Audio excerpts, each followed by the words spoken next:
Hello, everybody. All right. Today we are looking for the elemental monkeys to start us off. We're gonna see how well that works. Gone ahead and got set up and got started, which is why we have a counter of 2.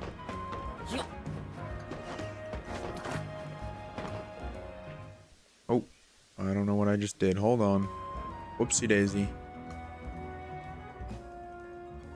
Apparently still had my OBS selected. But yeah, so this is pretty much the plan. We're just going to be running back and forth to despawn those 2 guys over there.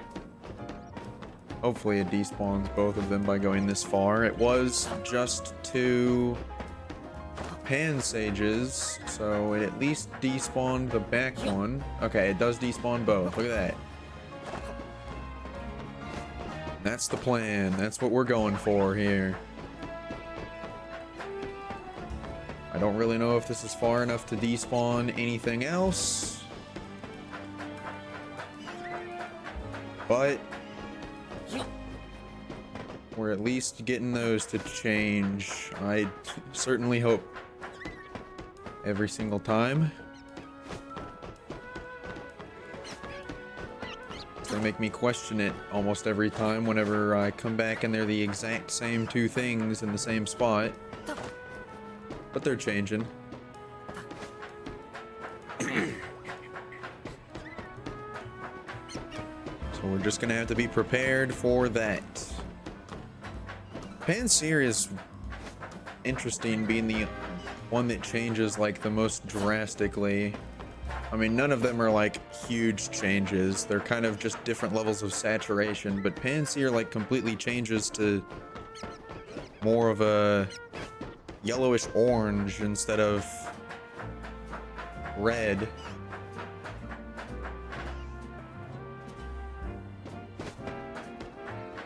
So that one will be the most easy to spot, at least.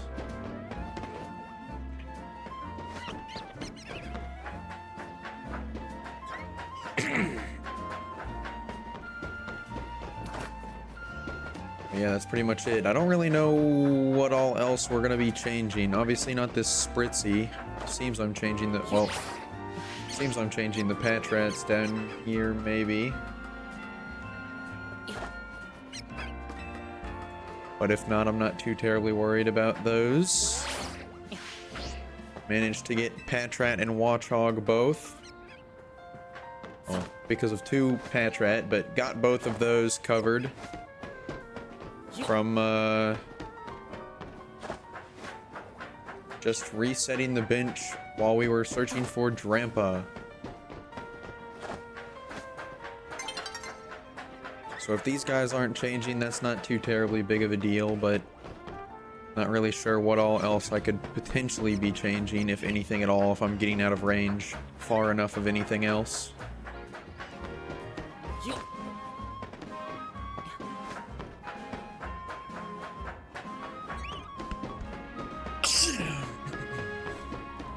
Excuse me. But I would imagine if I'm far enough away from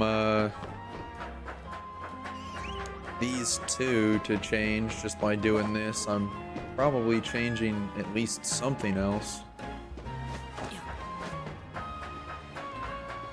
Something else that I can't really see, but should be changing something.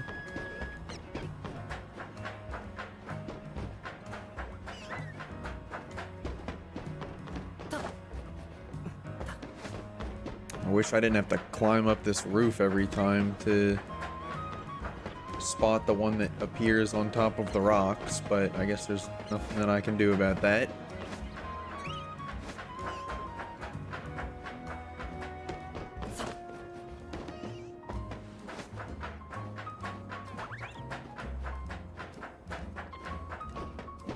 And of course, whenever we finally get to the day and night cycle change, that will also be a reset of its own.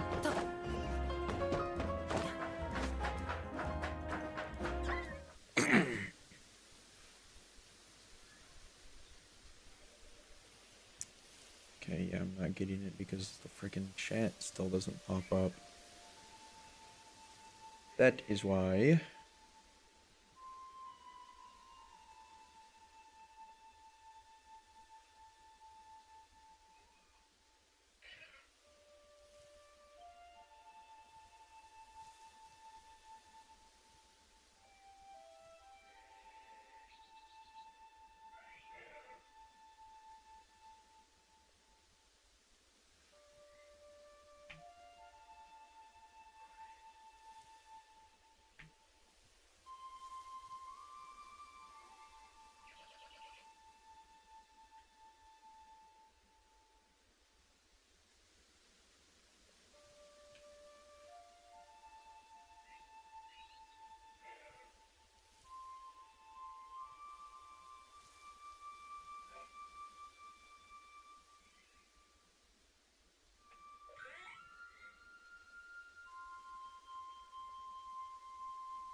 Okay.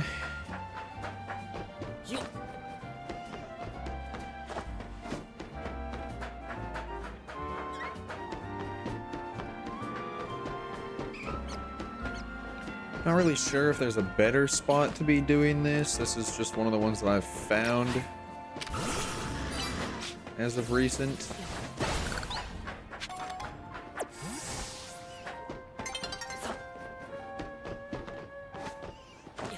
You know what, we'll just go ahead and hang out here and wait. This should change the spawns as well when it shifts over.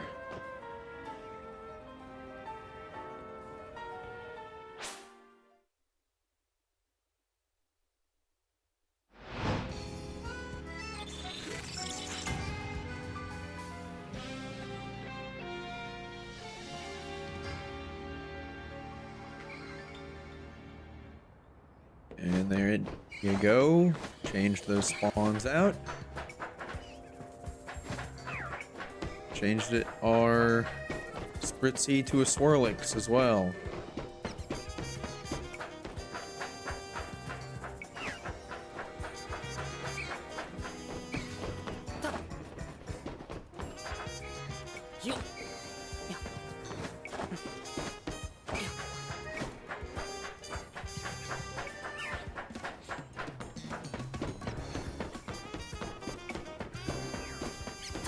Alright, well this is gonna be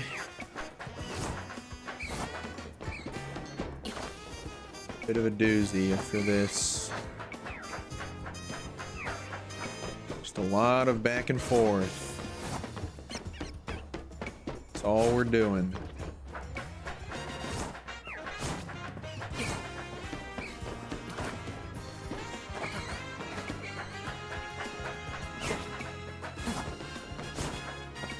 No.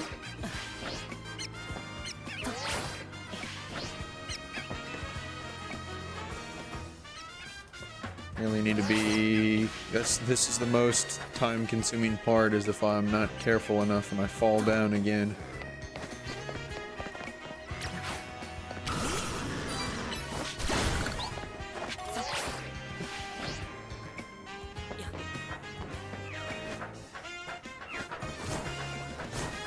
Hold on, let's not account just yet. There we go.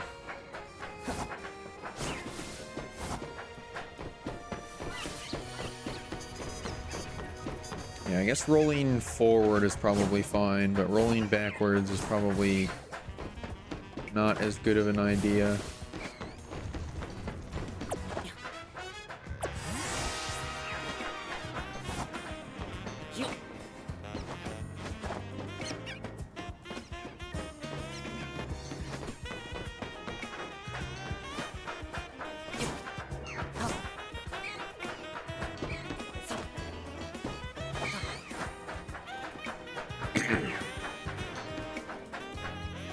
don't know. I don't know if it's like my thumb loosening up on the analog stick that causes me to stop sprinting, or if my B button's like stuck and gets pressed again on its own. I'm not entirely sure what the issue is for why I keep sprinting sometimes.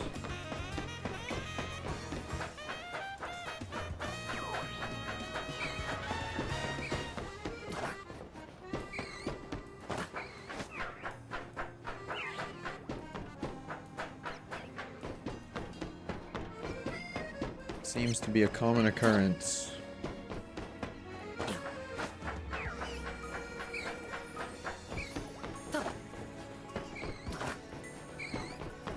I don't know, I'm not really sure how many other things I am getting spawns for from doing this, because I don't think I'm resetting any of these other Pokemon other than those two, because I still have Vision of the Pidgeot. The Swirlix is probably still the same. I guess if those are wild Ghastly, maybe. I don't know, the whole thing is that those are on the opposite building over there, so they, in that manner, are farther away than anything else, so I might not even be capable of phasing on anything other than the two of them. That might be the only thing that I can find doing this method.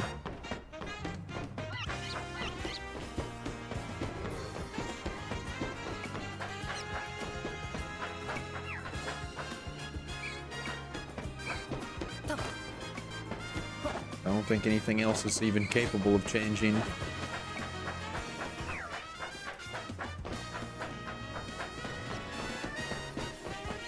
Do wish there was a less monotonous way to do this, though. I don't know, even just like flying back and forth to a landmark or a wild zone or something is at least more simple. Here I'm like, I have the variation of climbing the roof or just being able to run along the edge. It's a little mixed up.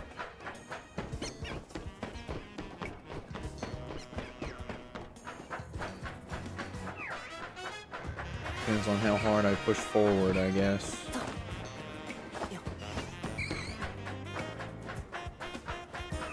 But by that token, hopefully it won't be like too terribly time consuming to find anything. But who knows, I am, again, probably only resetting these two spawns that would appear.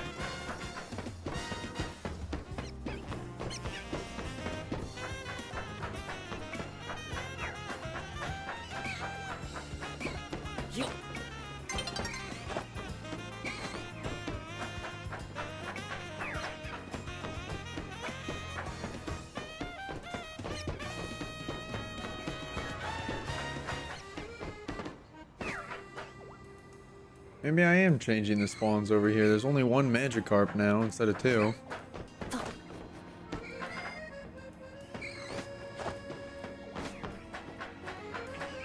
I don't think I'm changing anything underneath me on the building directly, but yeah, I think when I walk over here, I might be changing the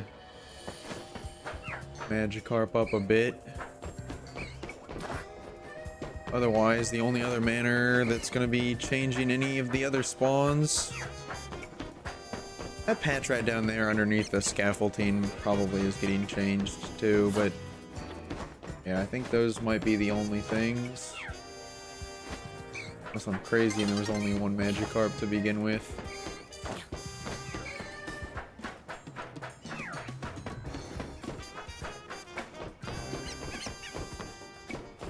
But yeah, for sure the Patrat underneath the scaffolding is changing. Oh, there's the second Magikarp. Yeah, it might have just swam underneath. Who knows? I'm not too terribly worried about it. find a shiny if we find a shiny. That's just kind of how it goes.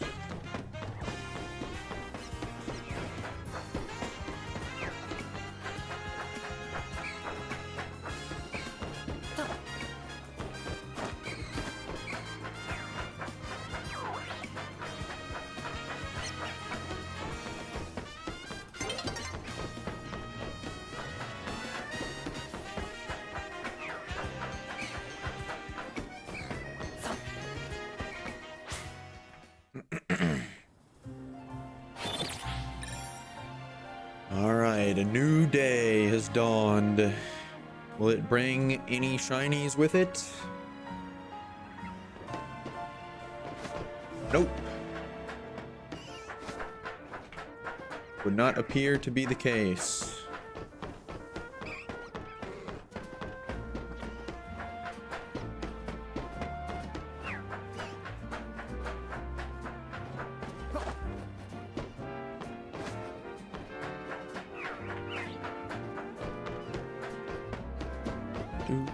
Do.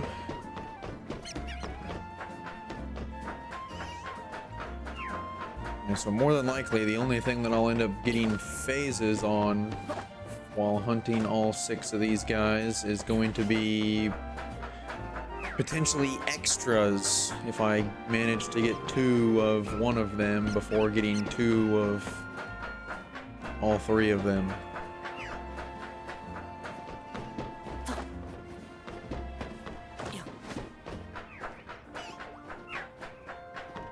Phrasing probably did not make a lot of sense. If I get a 3rd, like, Pansage, for example, before I have 2 Panpour or 2 Pansear.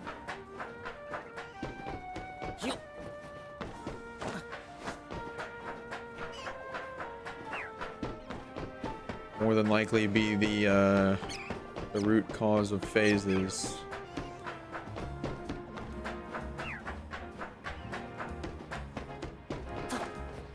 Doing it in this manner, at least.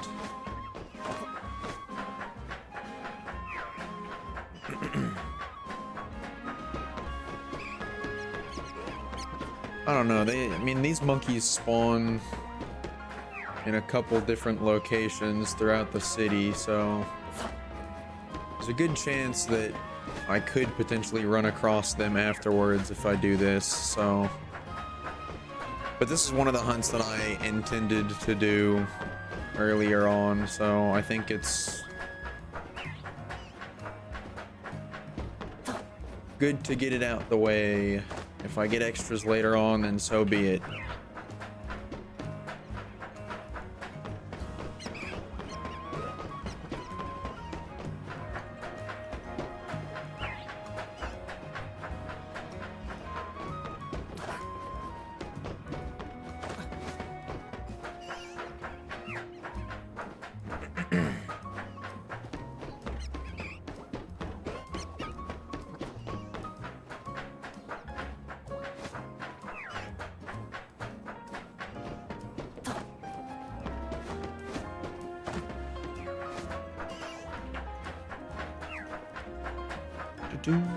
Do.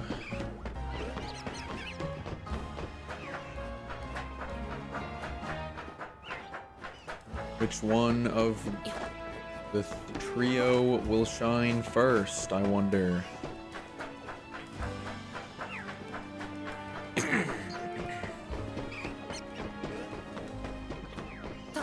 Realistically, not the greatest sounding comparatively, but since we're getting 2 spawns each time, we're looking at supposedly getting a shiny every 500 encounters, give or take. So we're already about 1/10 of the way there.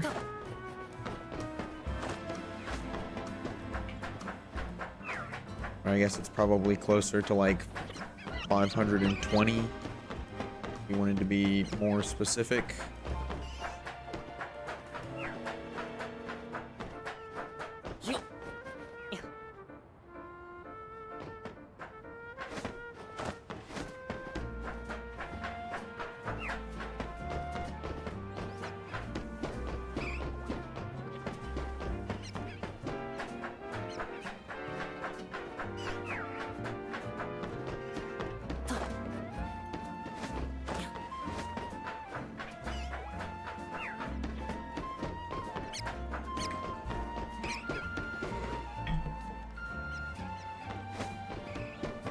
Not even exactly sure how far away I need to run. So I just run all the way to the back end of that building.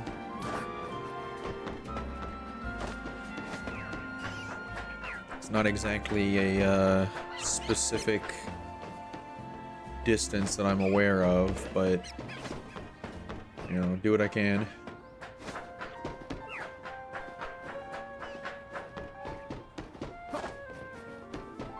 I feel like I'm more inclined to think that my joystick just kind of gives up occasionally whenever I hold it down.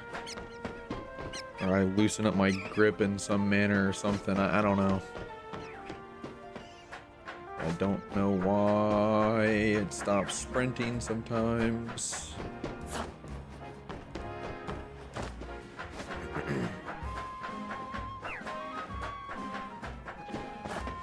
Ooh.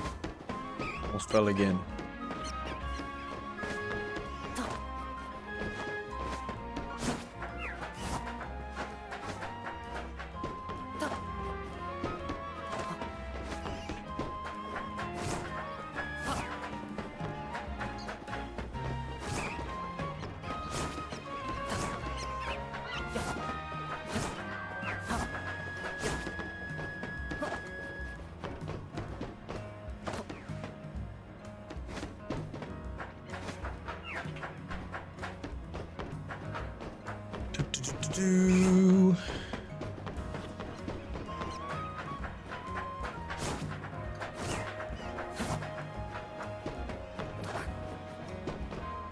Kind of wish Aegislash was better in this game, but unfortunately keeping true to the way that its ability functions kind of causes it to be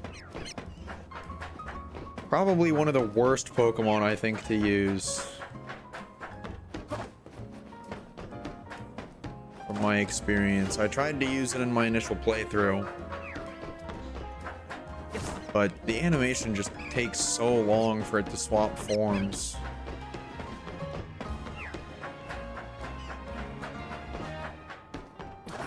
Which is a very precious resource when you have moves with cooldowns and whatnot. Kind of defeats one of its major strengths. Especially because, you know, if you have to wait for your attack animation, so you're even more vulnerable because it does change its stats when it swaps forms. It's just interesting. It's very interesting how they kept some of the subtlety of some abilities active, but very minimally, like with some of the Mega Evolutions with Pure Power or whatever else, giving them an additional stat boost, or things like Aegislash having its stats actively change when it swaps forms mid-battle. But that's the other reason why it's bad. It drops all of its defensive stats, but it has to do its form change animation before it even starts to do the animation or wind up for the move that you're telling it to attack with. So it kind of just ends up taking a hit for free while having all of its defense stats drastically lowered. Depending on how the animation works, I guess too, if you can time it properly, that could be beneficial, because if you manage to make it where your opponent's move hits right at the exact stage where it's still in its defense form, and then you have the advantage because you're in the middle of your animation swap right then, while they're still having to, you know, click to choose their next attack. But I feel like that's just way too precise for that to ever play out that way. Against the CPUs, I guess it's a little bit more plausible because they take a little bit longer to think. But if you're playing against like another real person, they're just sitting there spamming their next attack move, you're kind of out of luck.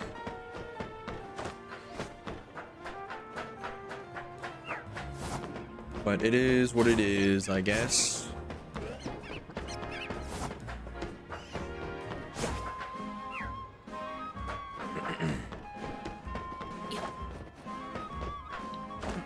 It's attention to detail, but I think it's an unfortunate one.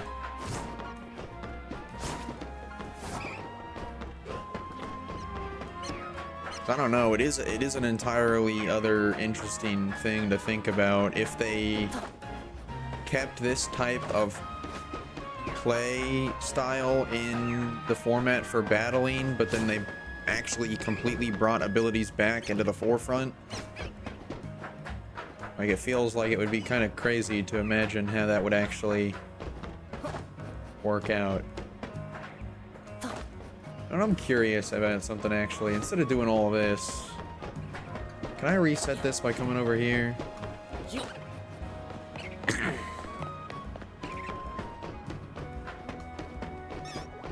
Instead of doing all that ledge grabbing where I can potentially fall off and whatnot, can I just run all the way over here and be better off?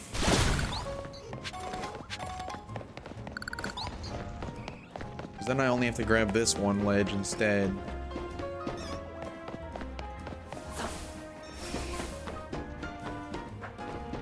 I think that works.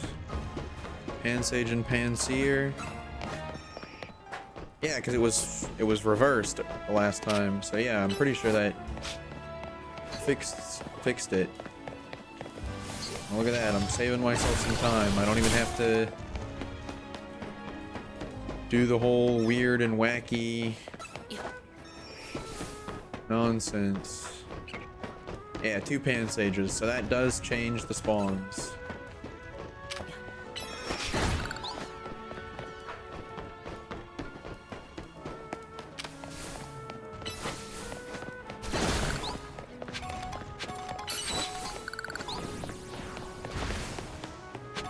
Roof spawns are kind of weird. I'm figuring that out a little bit more now. This is the first time that I'm trying to work with this.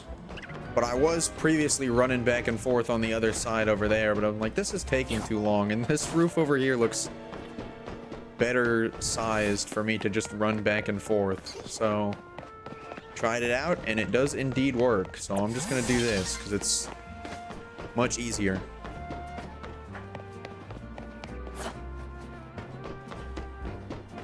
Doing what, like the fossils?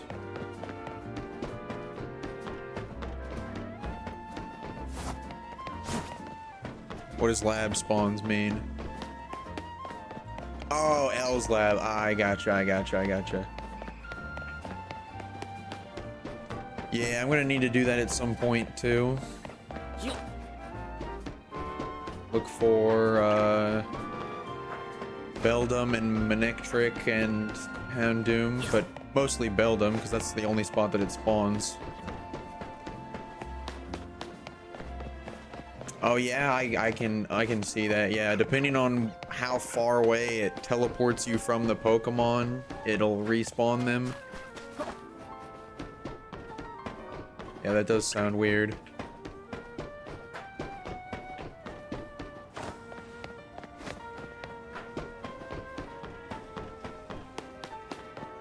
Interesting. Yeah, I mean, having most of the other... Okay, good. Because I was like, Beldum's kind of the only one that's like the most important down there, because the other Pokemon you can find in other areas, especially since both Manectric and Houndoom have guaranteed alphas as well. But Beldum's pretty much just in like the one specific room, right?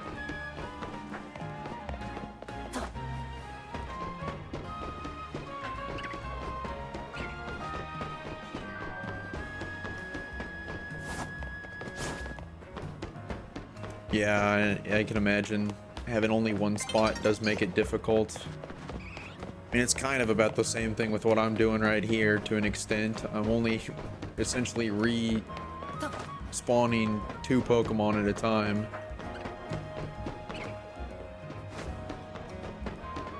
I'm sure being over here is a little bit more beneficial for a couple other things, but not very much. It doesn't seem like there's a lot of other Pokemon around in this area in particular. I know on the other side of the roof, I definitely wasn't changing roundabout anything. So maybe this side's changing up a couple of things differently.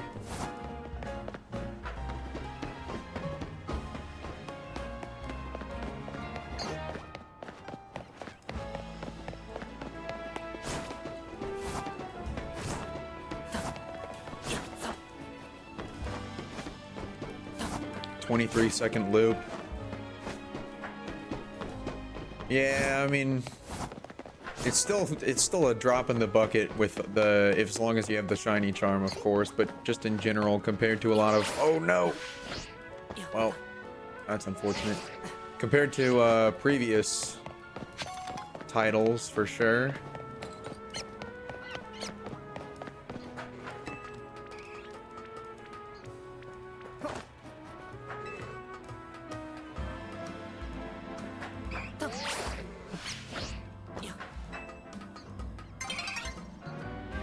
Oh, look at that, there's an Eevee.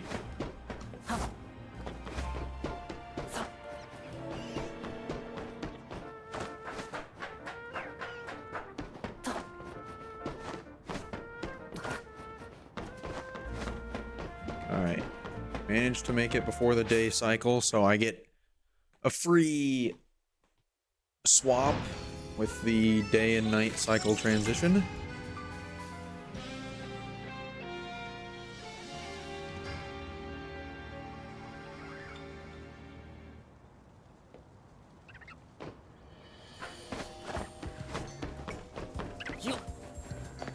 Not a free swap into anything sparkly, though.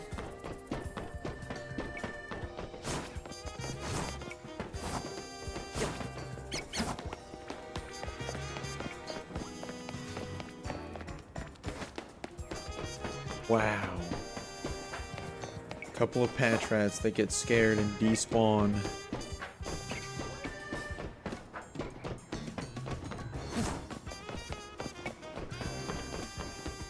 So yeah, essentially I am working with nothing else, because nothing spawns in here. I don't think anything spawns over here. So it's pretty much just the two monkeys and this Pidgey, I guess. I think this Pidgeotto being in the middle is in range regardless of which side of the building I make it to. So it does not change.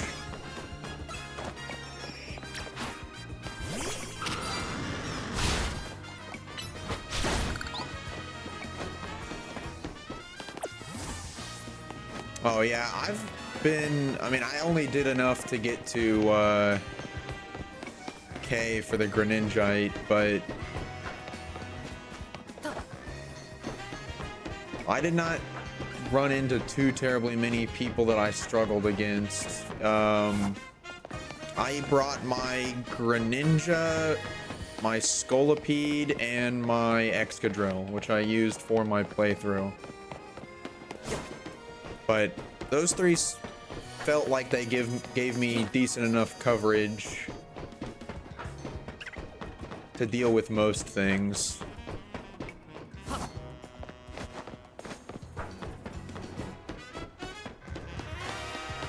Yeah, I mean, I think the most common Pokemon that I saw out of, I only did like 6 to 8 matches, but I think Gardevoir and Gyarados were probably the most common thing that I ran into.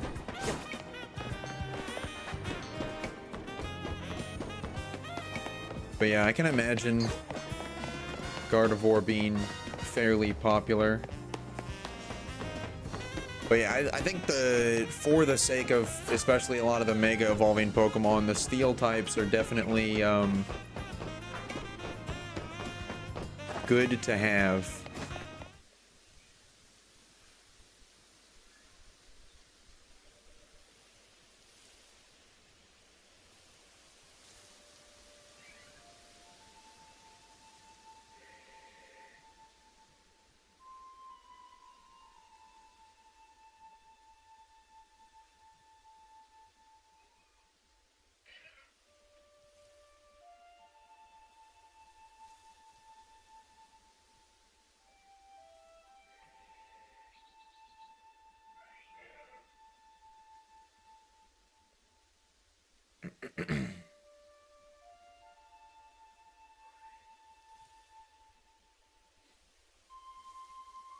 All right, little fellas, come on now.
Do.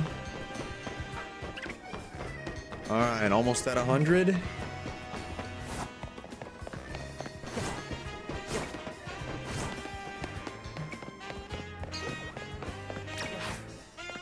kind of wish that these wouldn't pop back up. They just get in the way.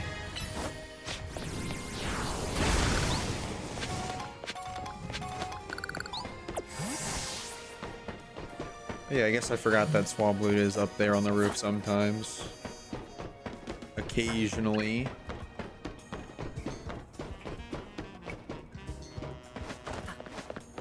Might be getting resets for that. Maybe. I don't know, let me check. Female level 7 Pidgey.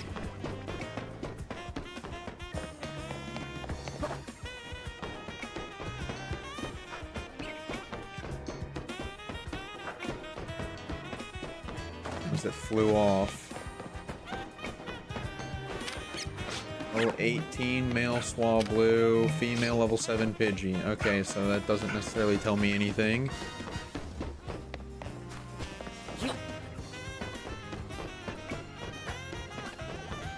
Okay. This will be number 100 that we're coming up to. Swablu's probably not changing since it's sitting here. Okay, the Pidgey is changing though, but I don't think the Swablu being here changes it. Unless I run further. Number 100 is a no-go.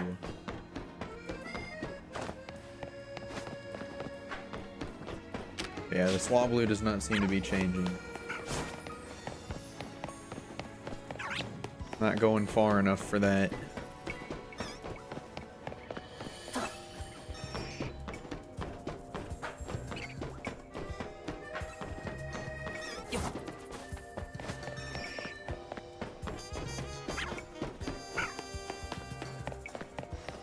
Let's see, if I'm gonna run farther just a little bit for this one.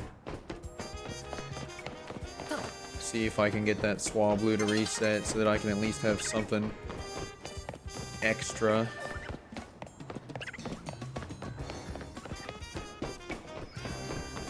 Alright, looks like the Swablu's gone. Okay, so I guess it also alternates because the Swablu moves. But now it's a Pidgey that's up there on the roof. But at least that gives me something else to change between.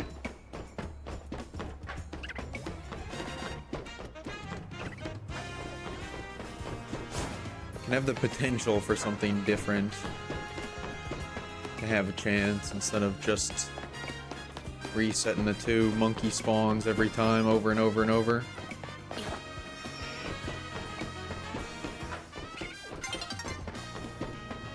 Alright, you know, we'll just sit here and wait for the next day.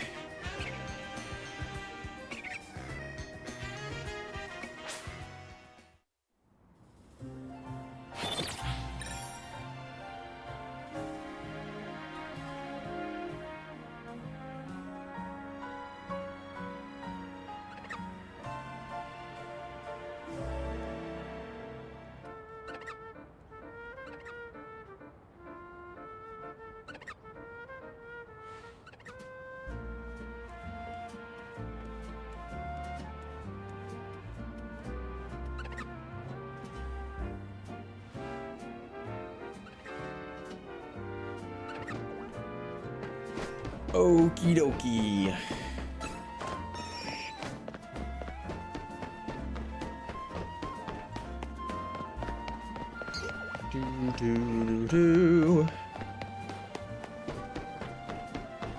All right.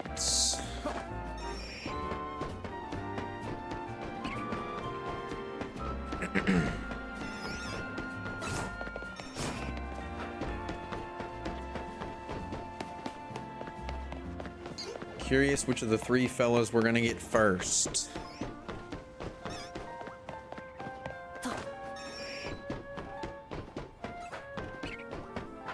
As far as the starting forms for them, I don't really mind any of them. They're all pretty good. Honestly, I like all of the pre-evolutions better than the evolutions. I'm gonna be completely honest. For pretty much each of them. But Simisear is of course the unpopular one of the bunch, so hopefully you don't get duplicates of that. But I guess regardless, if I do, I'm probably just not gonna evolve it, so it won't matter as much. Hopefully, if I'm lucky, I won't get duplicates of any of them, and I'll just be able to miraculously get 2 of each and move on. But that is highly unlikely.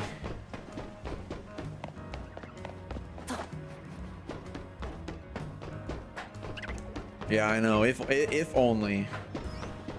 If I could have it my way, that would be how it would play out, but it is almost assuredly not going to be the case.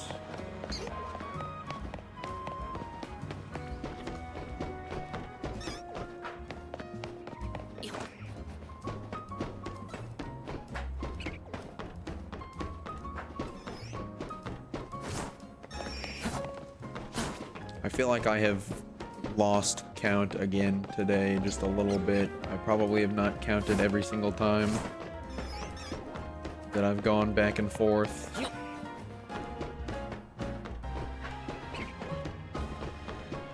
And I'm only at 110, supposedly. It's because I haven't like established a spot for when I need to click the button in my mind.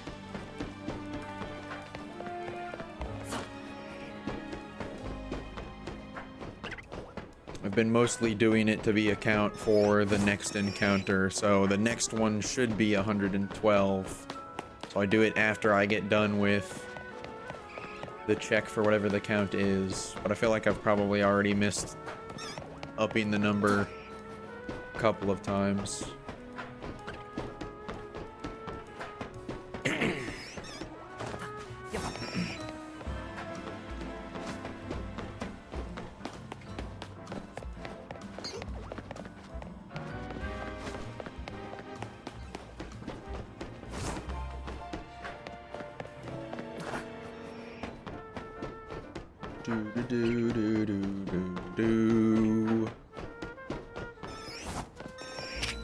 Okay, you know what? We're just gonna go ahead and take care of business again. Get out of here.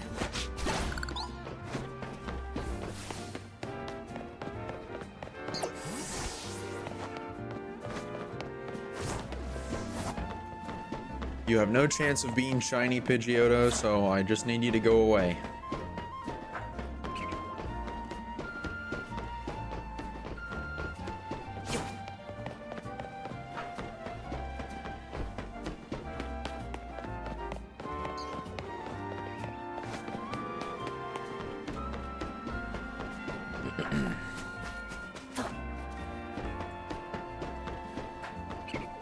I feel like I probably don't need to run this far forward, because if the one that spawns down by the rock that I can't see was shiny, I would still hear the sparkle like way earlier. So I'm probably wasting a fair amount of time just by getting closer to check. But until I get a shiny, I'm just gonna keep doing that to be sure. Because I don't know how long it takes to sparkle until I get there.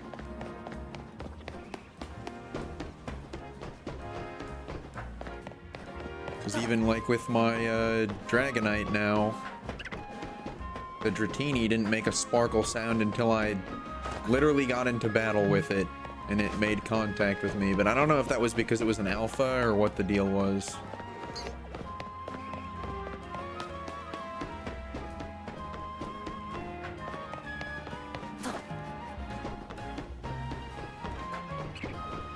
Like I literally climbed up onto the roof with it and it still didn't sparkle. It only sparkled at the same time that it did its like alpha scream.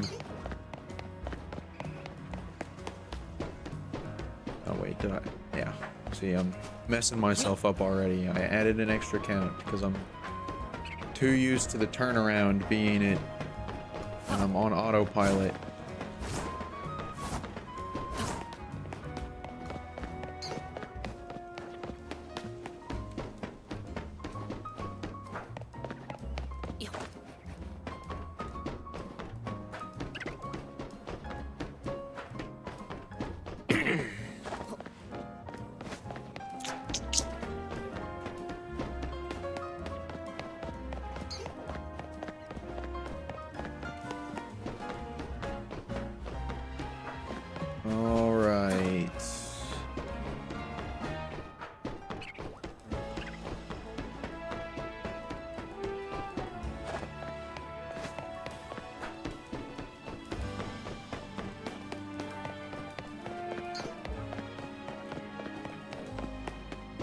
I think it's interesting to get to this point where there's not really a lot involved in shiny hunting most of these Pokemon, but figuring out which ones are where and the different methods that you need to potentially swap up what you're doing to shiny hunt them is kind of interesting. I'm just curious about like how many Pokemon there are that you're pretty much your main thing if you want to target hunt for it is just this running back and forth and checking the same static spawn over and over again. Because there's probably a good handful of them, but I'm not entirely aware of which ones they are.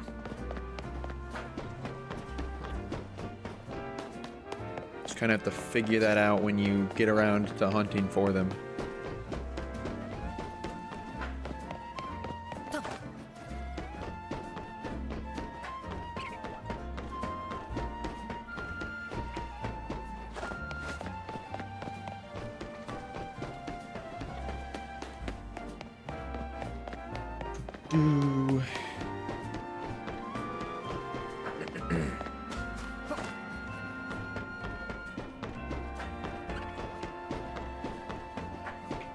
Haven't had any alpha spawns yet.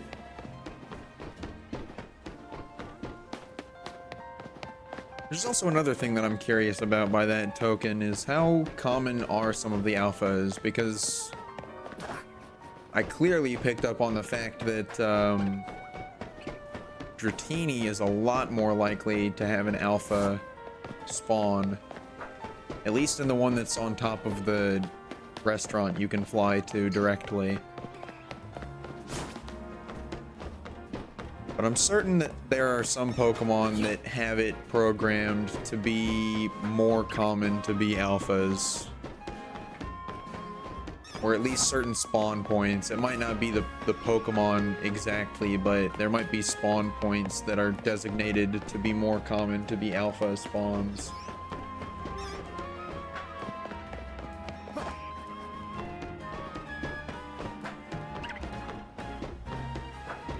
That Dratini that I was hunting for pretty much turned into an alpha spawn almost, I want to say, at least every like 10 spawns, give or take.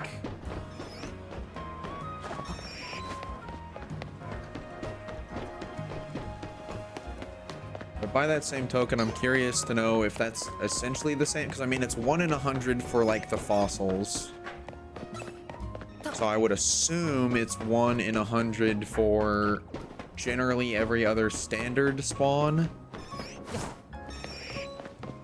But I wonder if there are some spawns that might have it programmed to not be alpha at all.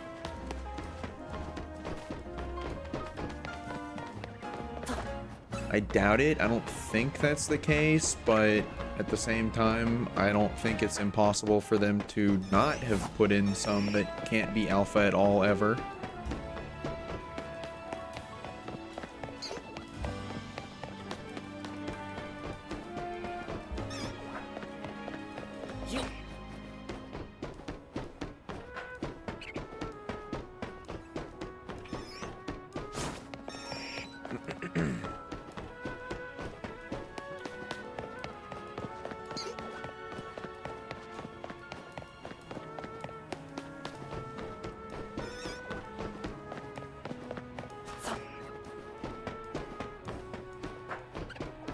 Okay.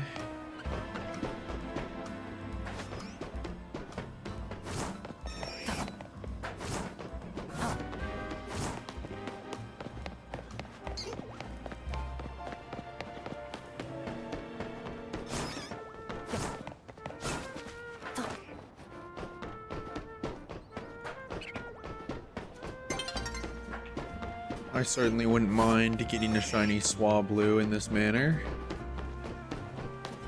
if I had to phase on anything, but I mean that's pretty much it.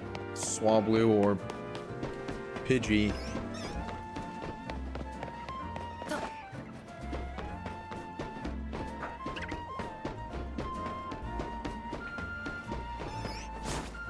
It's better than Fletchling, I guess. I'm still pretty certain that I'm going to be getting a whole lot more of those throughout my entire time hunting all of these Pokemon in the decks. Almost assuredly.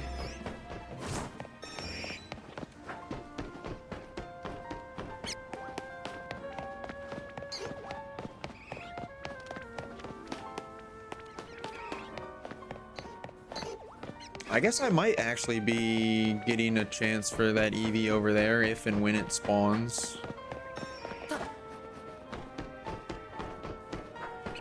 So that's actually pretty good too. I'll have a chance to get an Eevee. I forgot about that until I just heard its cry, but yeah, if I'm coming back over here and there is an Eevee that spawns on the other side of that wall, it can shine as well. I definitely wouldn't complain about that, because Eevee is for sure probably going to be one of the most difficult Pokemon to hunt in full.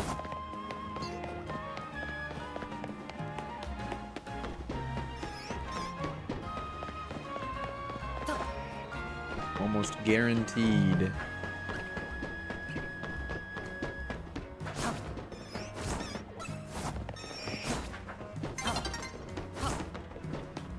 The sun will be setting soon.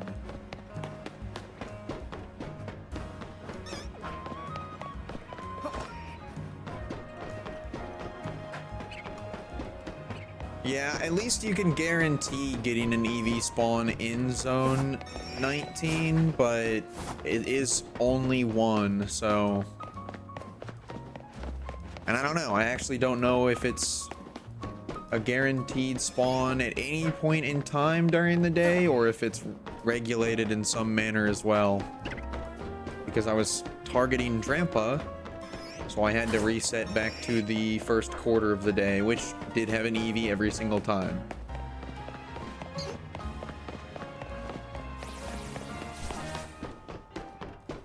But as far as the other locations that Eevee spawns, I don't think it's guaranteed to appear every single time.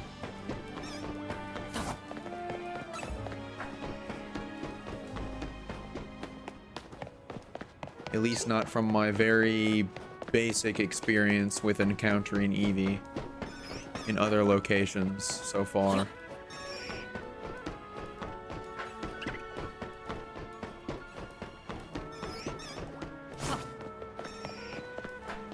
I could be wrong. It could be guaranteed in a couple other places.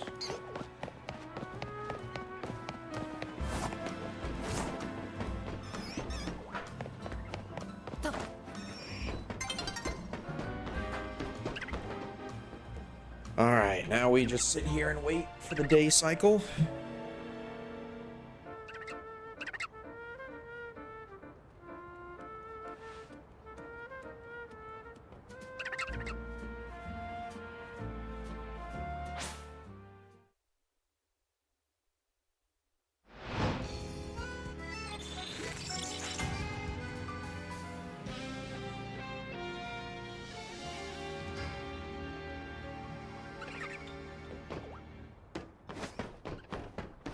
Okay, nothing there.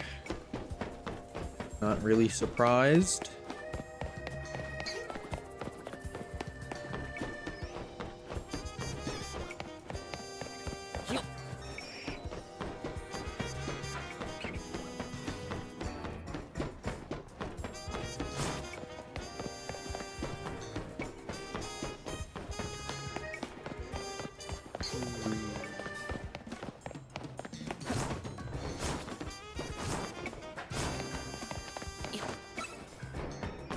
$200 cycles, nothing so far.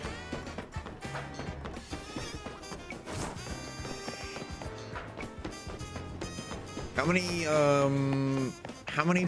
Pokemon exactly do you think that you are actually resetting over? I'm just curious, because I haven't been in that zone to really look at them. About 5 each, yeah, so I mean that's about odds. Give or take, mathematically speaking.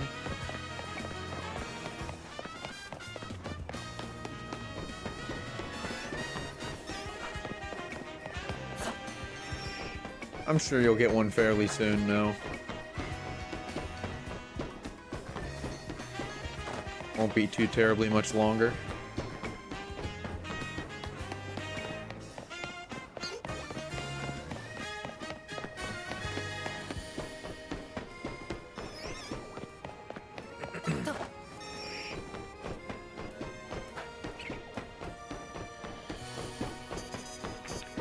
It's kind of crazy to think about, like, how the mentality of gambling, even in terms of just shiny hunting, can hit people, though, too. Like, you feel like, oh, I'm gonna go and just find, like, 1,000,000 shinies because I watched this YouTube video of this guy that found all these shiny Pokemon, and he said it was super easy, and it's great, and doesn't take that long, and then, you know, you go try and do it for yourself, and you're like, wow, this feels like it's taking forever.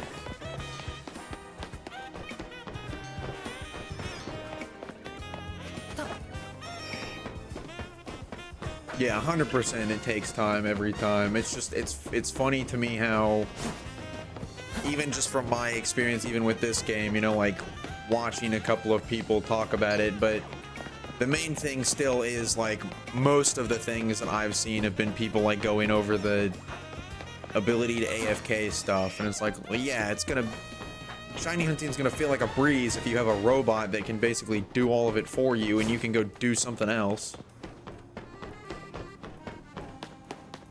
And even if the shiny charm makes the rates lower than they have been with the shiny charm in previous installations, that doesn't mean that you're still guaranteed to just, like, oh, you're gonna find shinies non-stop all the time.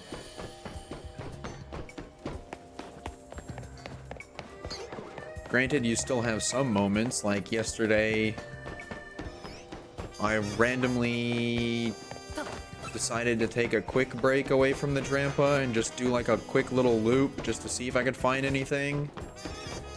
And I found a shiny Trubbish and then turned the corner and there was another one.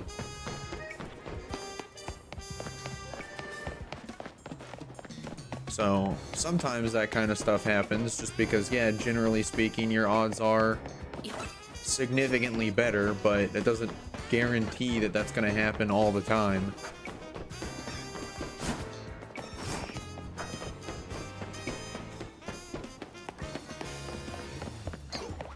Unfortunately, by that point, they were dupes because I'd already found a Trubbish and a Garbodor, so it was just essentially 2 extra Trubbish. But a shiny's a shiny, and I'll always be happy to find them, regardless of what they are. Might be a little less happy to find some over others, but I think you put yourself into a bad spot if you do the whole negative of like, oh, that could have been literally any other Pokemon. My shiny looks ruined, and you just have to tell yourself, well, that's also still not really how it works.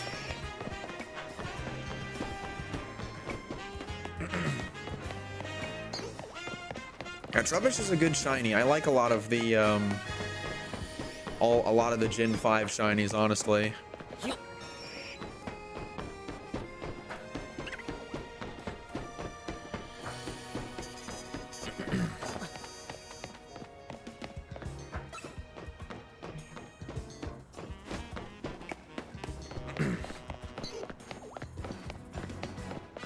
If I get a break at some point, well, we can maybe try to sync up, and I'll toss one your way.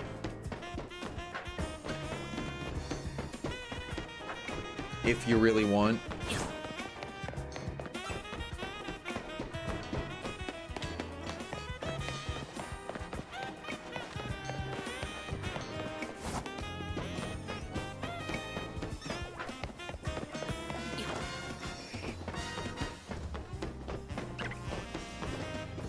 Alrighty.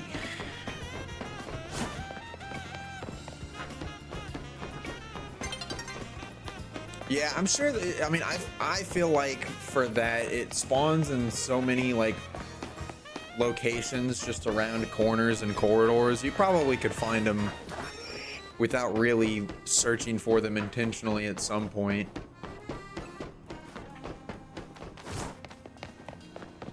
If you really want to. Either way. But I mean, yeah, because I mean, that's exactly what happened to me pretty much. The first one was just me going back and forth to that bench to reset the day for Drampa. And then I took a quick little pit stop to get I got the Garbodor in Wild Area 20. And then the other 2 were also just right around the corner from that bench that I was using to reset the day cycle for Drampa as well. So they're not too terribly hard to find, I wouldn't imagine. Had to change, go look for Froakie. It's a good one for sure. I think I'm probably gonna split off and just do, especially because most of them are in Wild Zone 20, but I'm probably gonna shoot for the starters after I get these 3, or I guess 6. Unless I want to take a break in between, which I probably will do, honestly. I'll probably get to maybe 250 and then maybe go do a couple of loops in Wild Area 20. Especially just because 20 can give you so many different Pokemon. Alright, let's just stick here.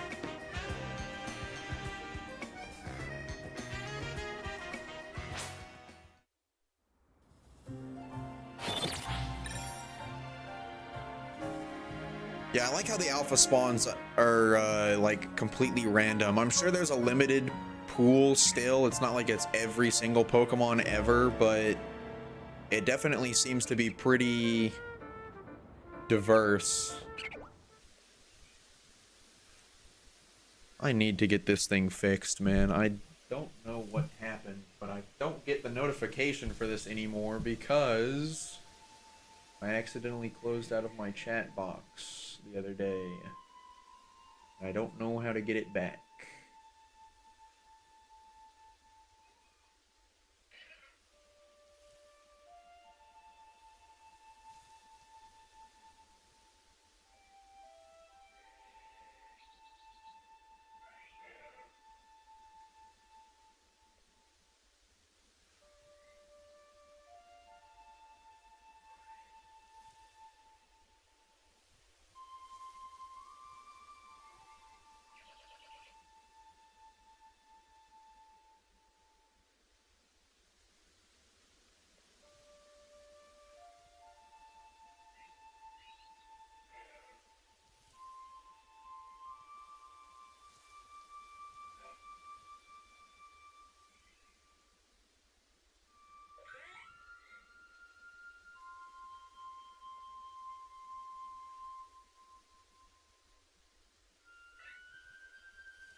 ended up not working at all.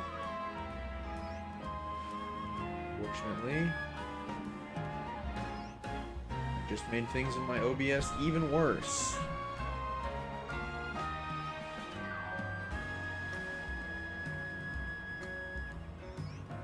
What the heck happened?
Yeah, I'm sorry about that. I would be blocking it more, but the other day I accidentally, somebody came in and did the stupid like, oh, purchase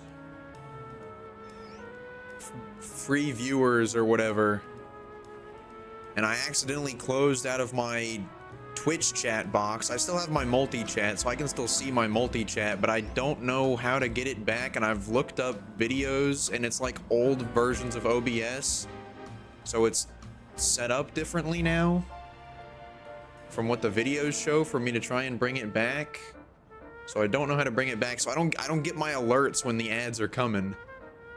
It just happens, so I need to get it fixed so that I know as well, at least to know like, oh, I need to stop yapping about whatever I'm talking about because an ad's coming up soon. So I don't cut myself off in the middle of a conversation. But I have no idea how to get it to come back on.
I don't know, I guess it counts as a custom one that I have to just set up somehow.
Yeah, I don't know. I guess I might need to see if I can mess with it some more after stream and figure out what the heck's going on, but whatever. Let's just get back into it.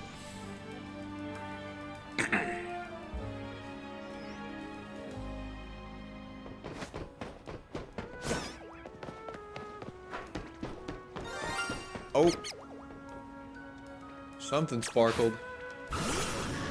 Oh, I think it's that Patrat right there.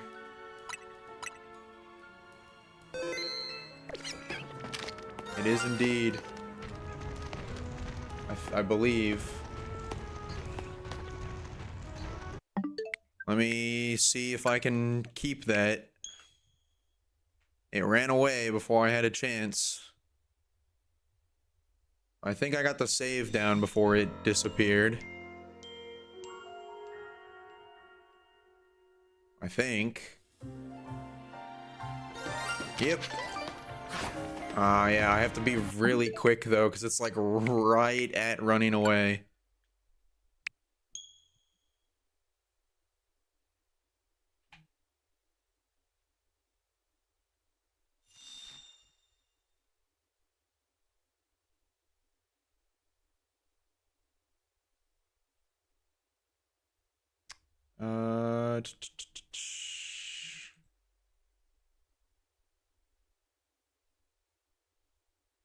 Let's see. Patrat is... There we go.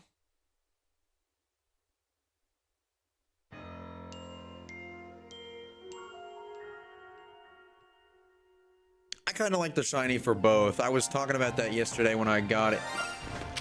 Bro, that's so rough though. It's such a weird spot to get to. I have to be like super locked in to be able to run up and grab this thing in time.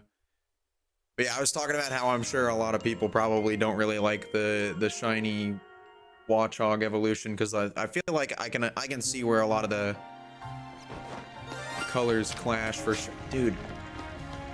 I hate how it locks in on this stupid Mega Crystal.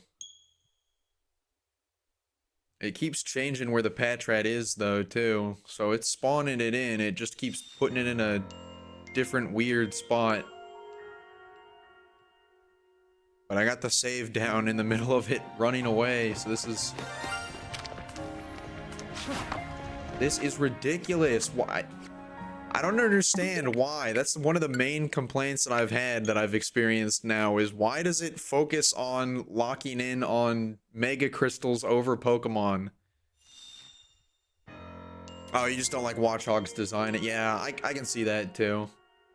It is a weird looking Pokemon. Like seriously, man, what is this? The struggle is real for this. This is ridiculous.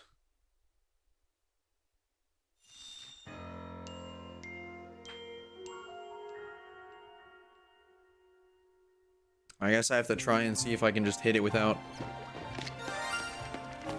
I can't even get to it in time. It's like right at the back end of running away. This is insane. I might just have to give up on it. I don't know. I don't know if I have enough time to actually be able to catch it, because I have to climb up the stairs and be able to throw a ball, but it keeps... Yeah, see, I couldn't even get to that.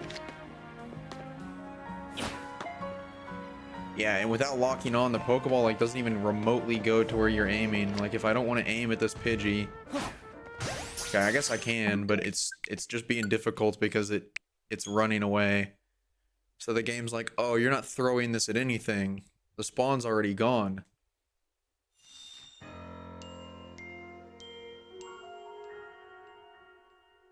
This is crazy.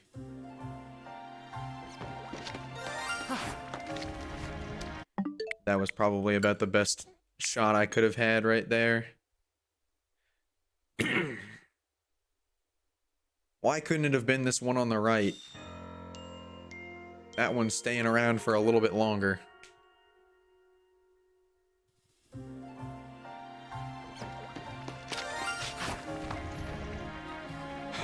Dude.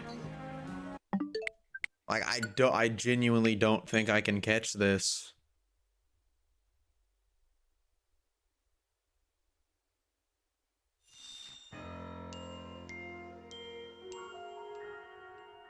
I'm just not in, I'm in such a terrible spot to be able to get to it. Like, by the time that the camera decides to lock on, it's already fading out of existence.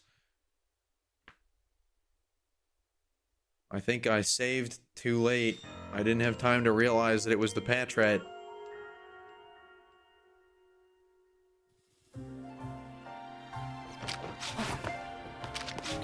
Like, come on, man. I can't get it. This is insane.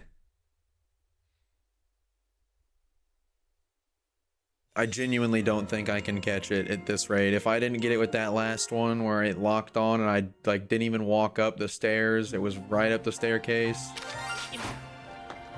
Yeah, like I don't think I can.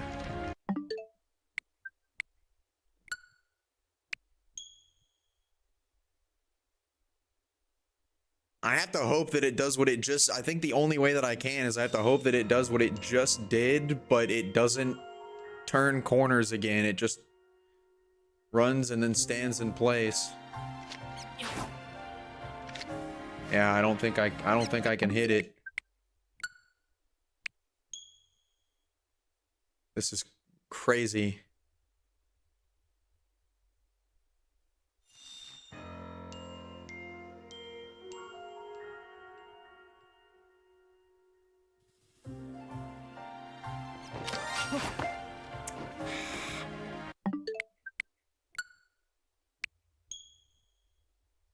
Ay, ay, ay.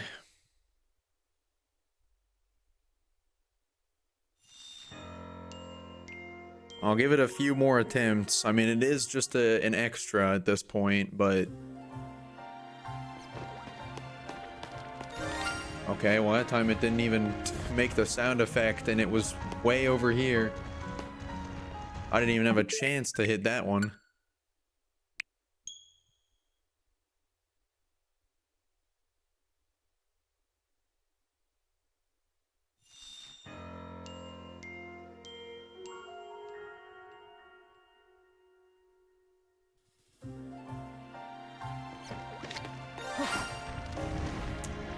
Dude. At the bare minimum, if I just wasn't at the bottom of the staircase, this also could be at least somewhat more plausible. But I had it with that last one, would have been fine, but it decided to bounce off of the stair at the top.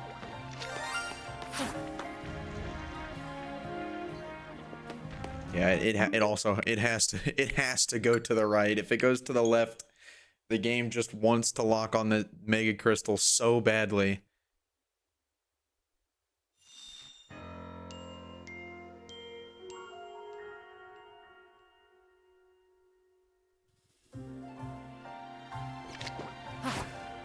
Dude, stop running to the left, you rat. Go right. I can't even give it a good college try if you keep running to the left because of that stupid crystal. I'm giving it like 5 more chances and then I'm just giving up.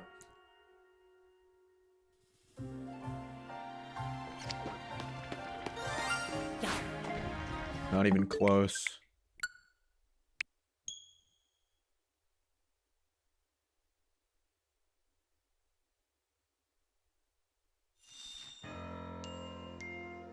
Yeah, this is the only instance for it is like, why did we make runaway spawns a thing with the way, like, you bothered to be nice enough to make it where shiny spawns save, but then you make it where the Pokemon can still run away and just disappear.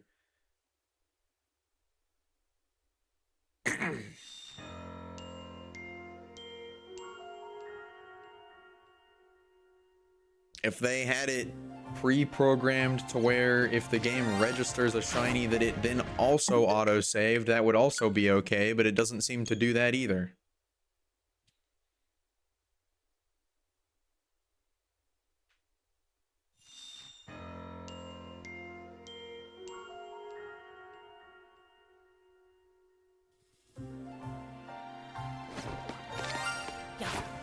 Are you kidding me?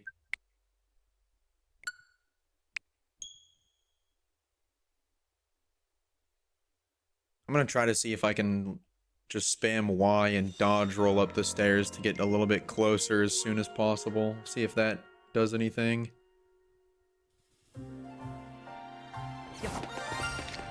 Ah! Maybe. Maybe if I don't try to lock on to it. I was hoping it would run to the right. That's why I was locking on again. I'm sure this is a lot more entertaining than just running back and forth at this point. What the heck was that?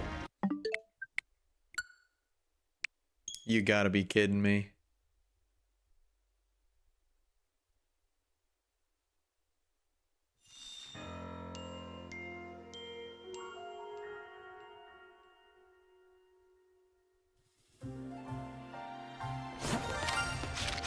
No!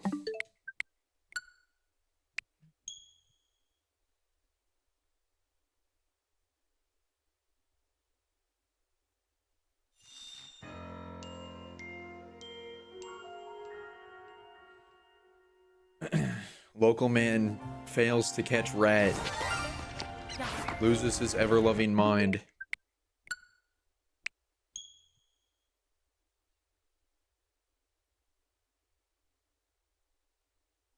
I would be a little bit more upset if I didn't already have both of them.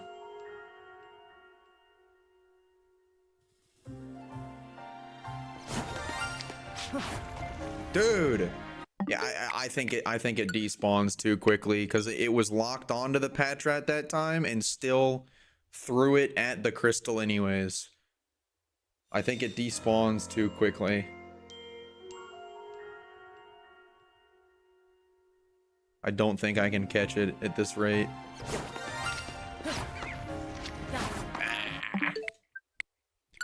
Yeah, I don't think it's possible.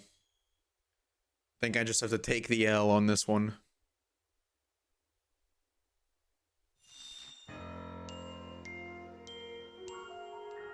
At least if that one shines, you have a good amount of time to react and put down a save that's decent instead of this horrible spawn save point that I have.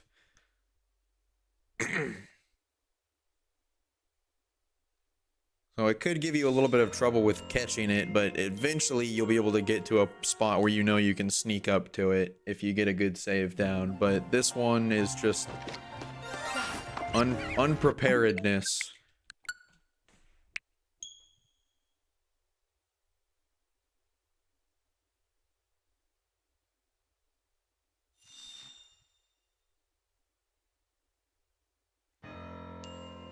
Oh boy.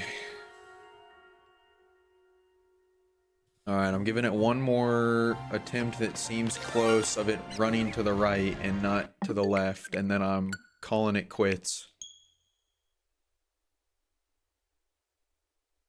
I also think it's weird. Have you noticed that, like, sometimes it feels like the sparkle sound effect is, like, desynced? We'll see if it does it again, because it, like, does it sometimes again after this Patrat, like, despawns.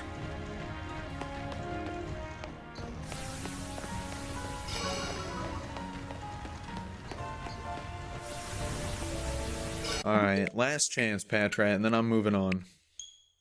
I'm just gonna take the L and go about my day.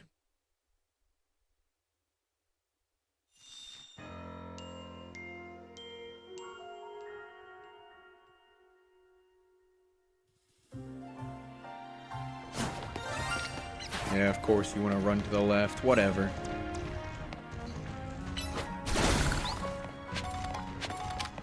Like I said, I've been getting rid of these things for a reason. They're a pain in the neck. It is what it is.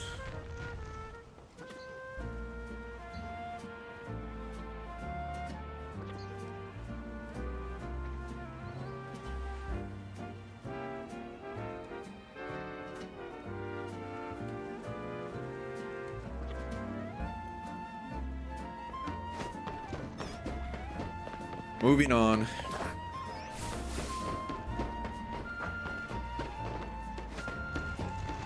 Epic fail montage.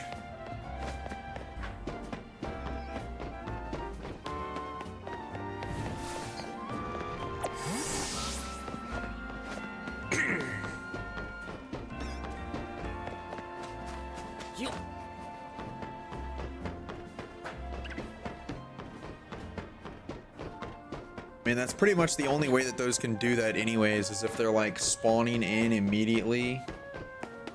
So more than likely that's going to keep being the case. The only reason that I got to save off so late is because I assumed it was one of the birds.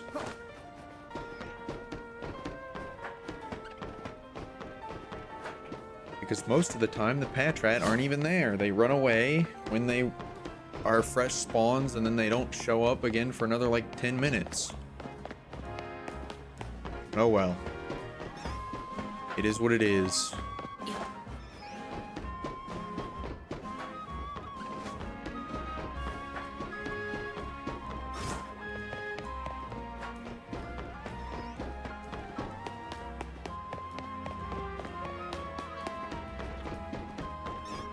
First Legend ZA Shiny Fail.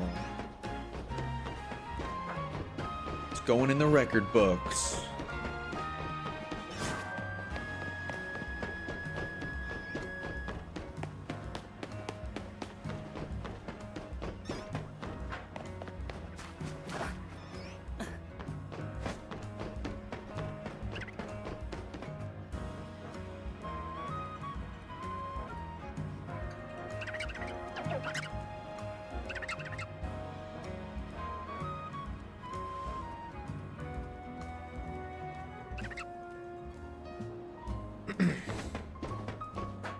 Howdy, howdy. How's it going, Ash?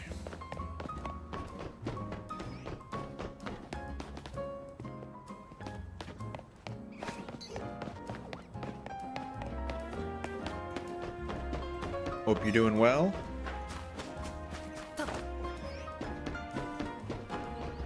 It has been quite some time.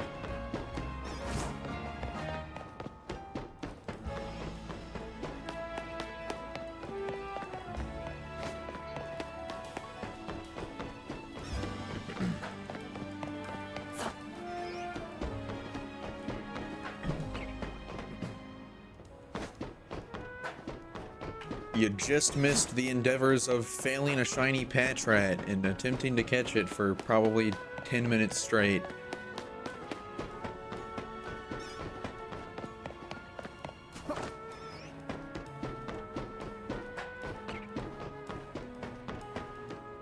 It was a whole lot of fun. Not really, but you know, it happens.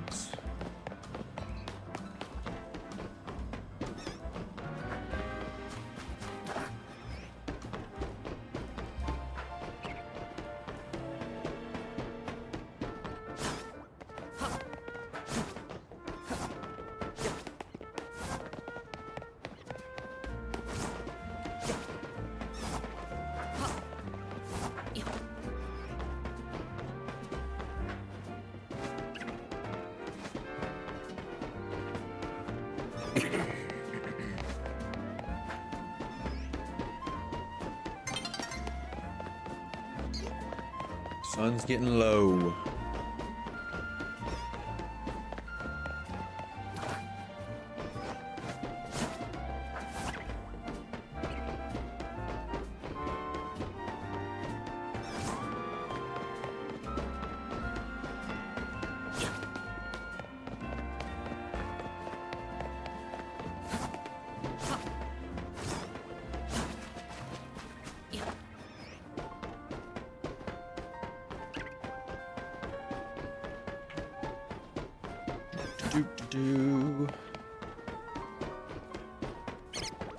Ah, yes, you're back.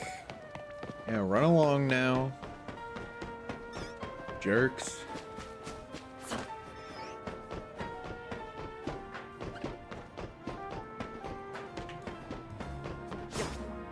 It's what you do best, is run away. Go ahead.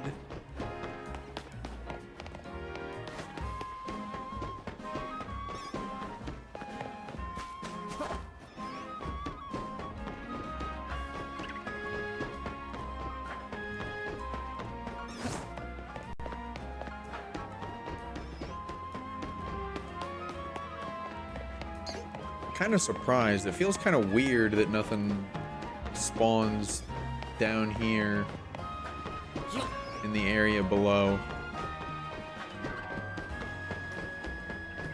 I feel like there should be something down there.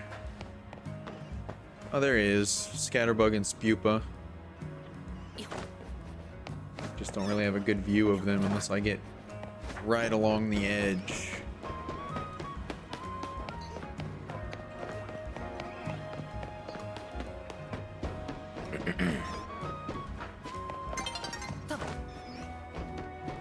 The sun will be setting soon.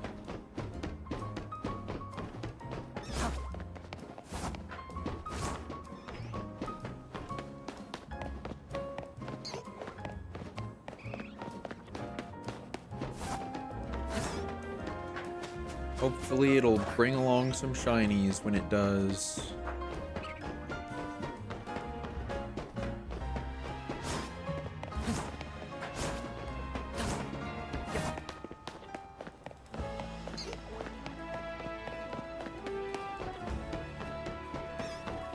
Probably not. It's just one additional respawn. No, I can always hope.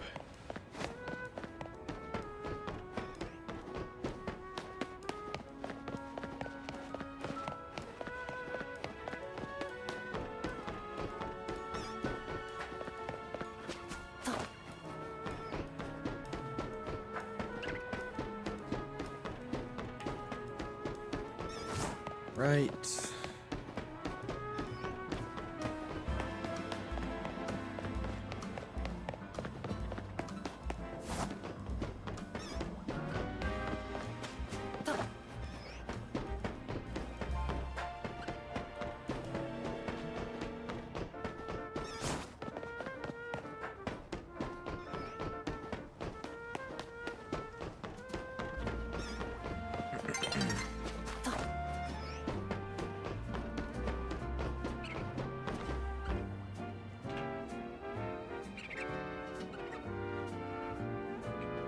Alrighty.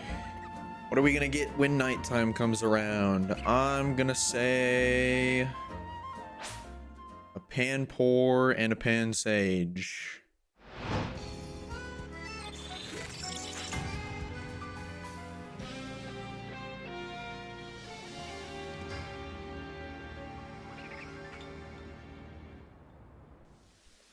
Ooh, I was close. Pansear and Pansage.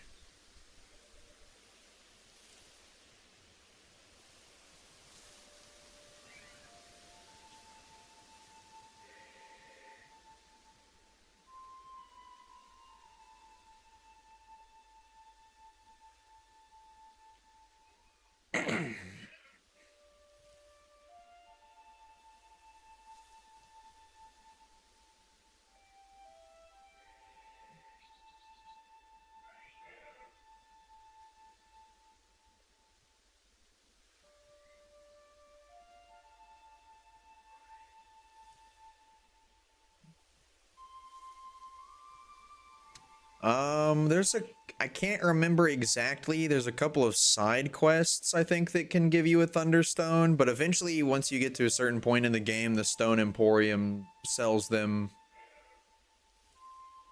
consistently. I mean, they might sell them out the gate. I think they might sell them from the beginning, the Thunder, Leaf, Fire, and Water Stones. But I think you unlock more of the further generation ones like the Dawn and Dusk Stone and whatnot as you progress further along.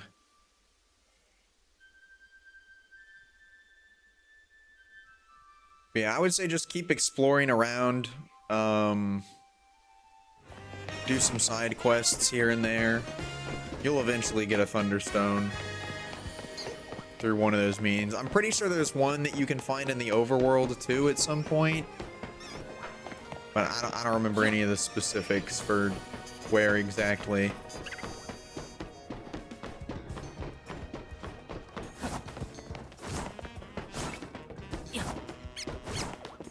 Nice, yeah, I'm sure by the time that the you should have plenty of time before they release the DLC with the Mega Raichus to be able to evolve a Raichu for sure.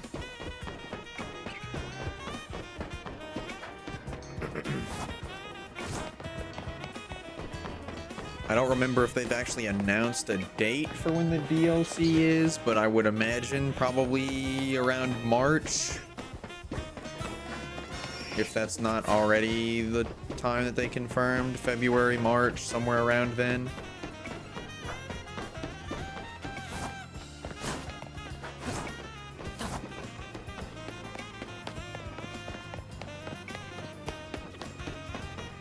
So you should definitely have plenty of time, even if you don't have like a whole lot of time to play through the game. That should definitely give you enough, even if you just play for a little bit every so often to get to a Thunderstone for sure.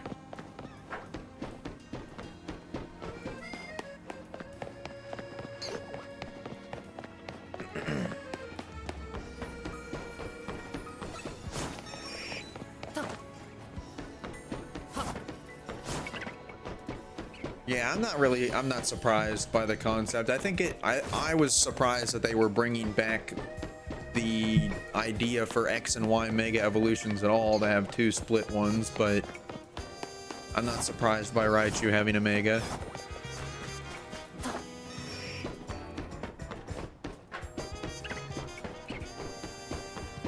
Do you have one of the two of them that was announced that you prefer over the other one?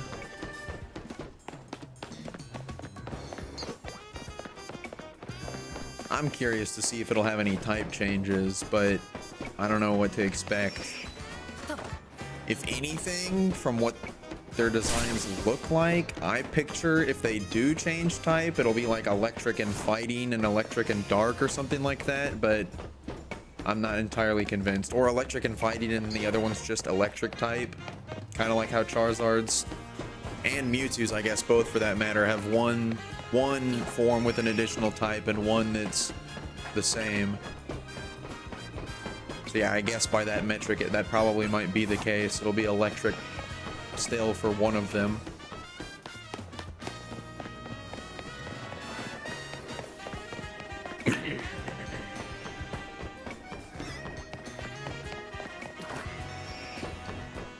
Oh yeah, you were right there at the beginning, huh?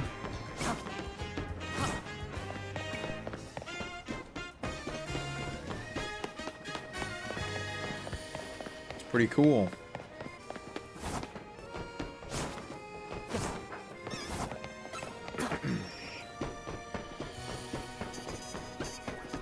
Yeah, I can't remember exactly how. My brother was the one that got into Pokemon, so I know that I got that from him, but I don't remember exactly at what point in time I legitimately started playing or paying attention to Pokemon at all, but it probably would have been around the age of 4. I think that was when I started like actually being able to comprehend and do anything. I definitely wasn't any good at it back in the day.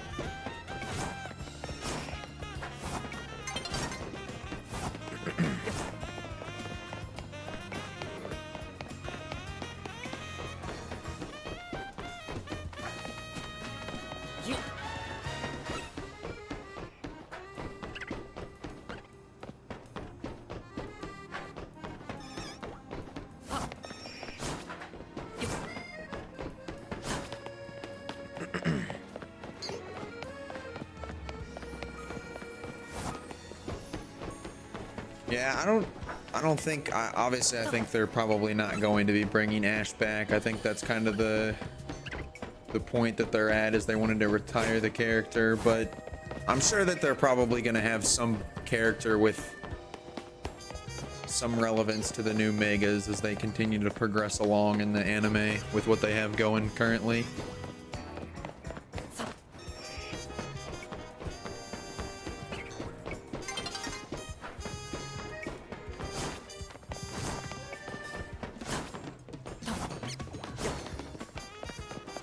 I haven't watched the anime in quite a long time though, so I have no clue really what is going on with any of the new stuff.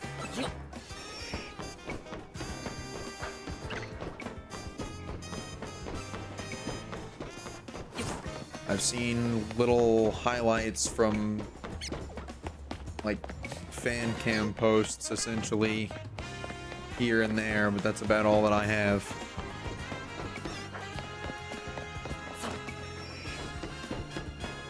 Yeah, that's possible. They might, maybe, yeah, when they get around to the 30th anniversary in the anime, yeah, they might maybe have like a cameo of grown-up Ash or something. I can see that happening.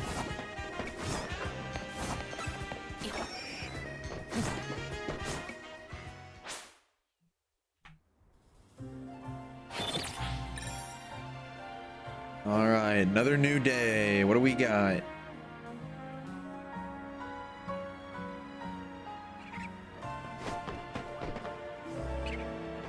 Nothing.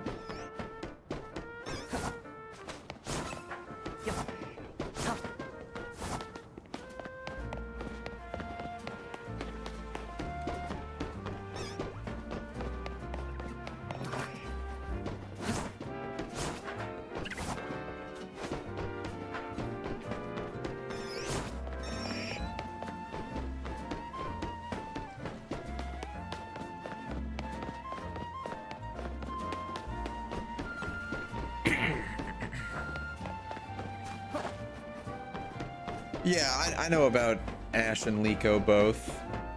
I'm just saying I haven't watched it in a long time. I think the last time that I watched the anime was during the Black and White series, so I've been out of the loop for a pretty long time. But I know the general consensus of who the new characters are and some of the Pokemon that they have and whatnot. That's about it, though.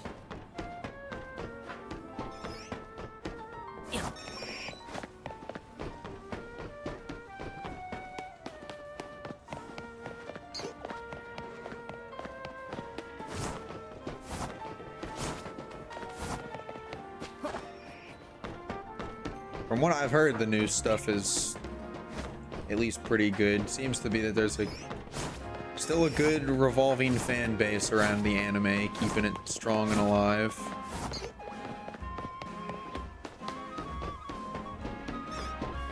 I've just always enjoyed playing the games more than watching the show.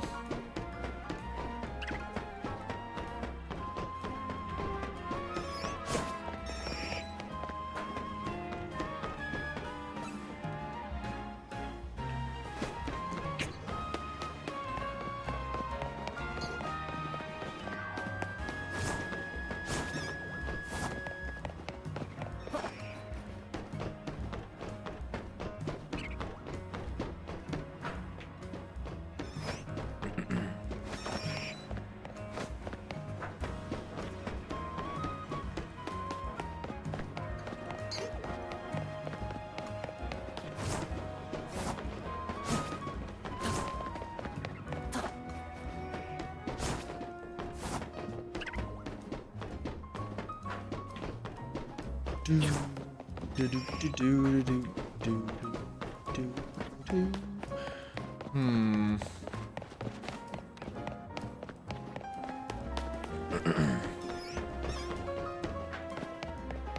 gonna try to find some way, some pathway that I feel like I want to take to just kind of randomly run around and look for random shinies.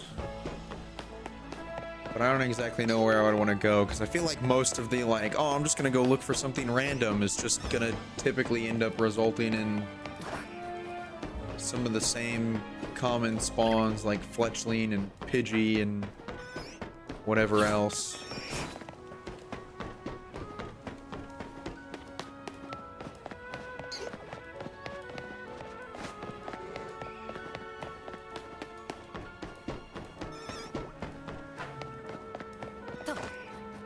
Well, I mean, yeah, for the sake of a reboot, I would imagine they'd probably want to put more of a focus on a lot more of the new stuff, comparatively, because, I mean, that is supposed to be where the characters are from.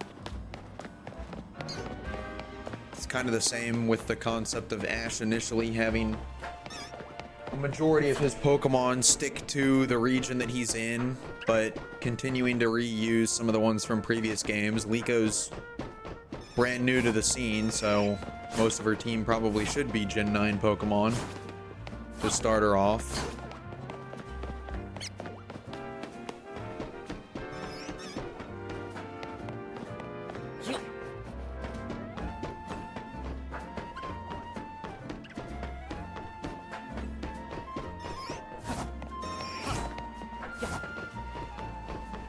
Dragon Ascent in the set and Dots, Quaxwell, and Tinkatuff. Gotcha. Yeah, I don't know. I don't know enough about the whole what's going on with the weird Roy having like a shiny Rayquaza and the Terrapagos and all that stuff, like how they incorporate the protagonists essentially having legendaries at their disposal. I don't really know what's going on with that, because that was never really a thing for Ash or any of the protagonists previously. They were always like side characters that occasionally ended up having legendaries from time to time, but I don't know. I haven't seen the story to really have an opinion myself on what I think of it. From an outsider's perspective, I think it seems a little silly to just say, oh, these characters have legendaries now. So it's kind of like, how are they going to struggle at any point in the future?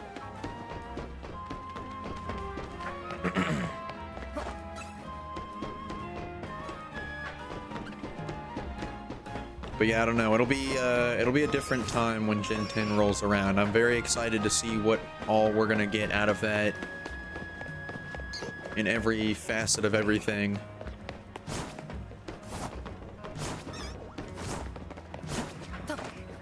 Mostly the games, of course. That's where most of my focus is going to be, but I'm sure they're going to be putting on a lot of work to make everything as high quality as it can be around those two large milestones.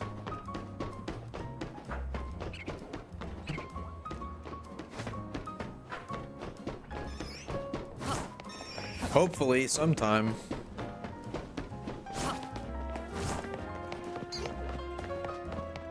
In the near future.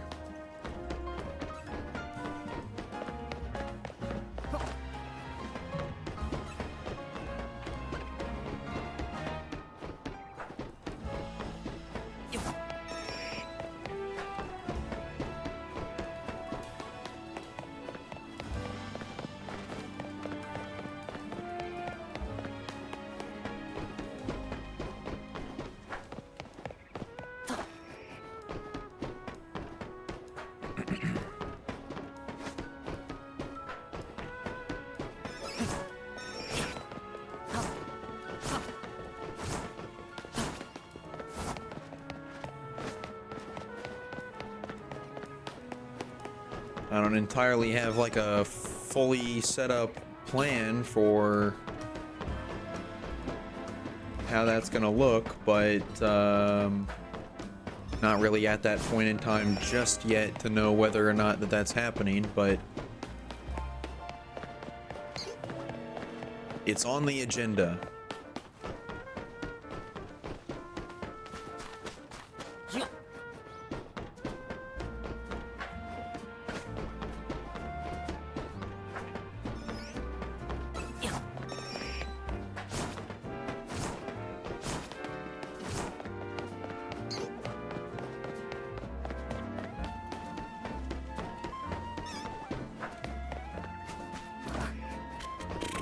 Probably get to about 250 or so, and then maybe go run around and see if we can do a little random run, see what we can find.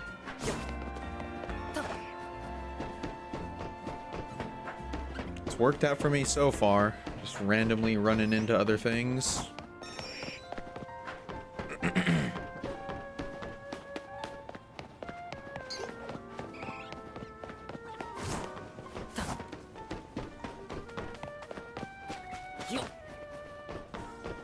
mean, maybe.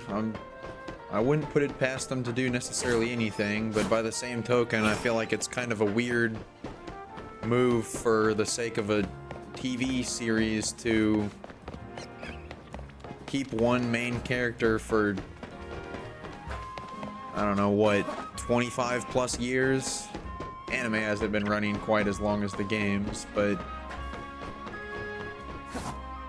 keep the protagonist for that long and then swap them out and then keep swapping them out based on every region.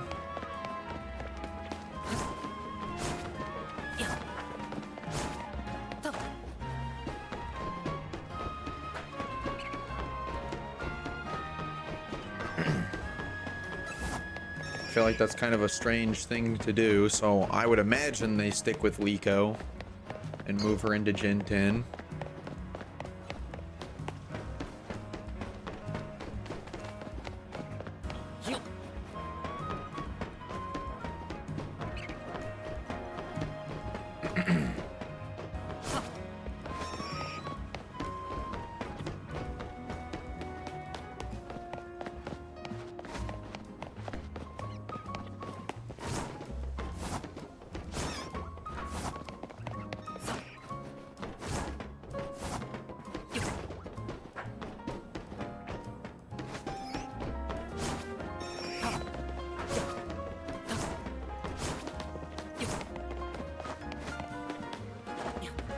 What happened to the spawn that was up here?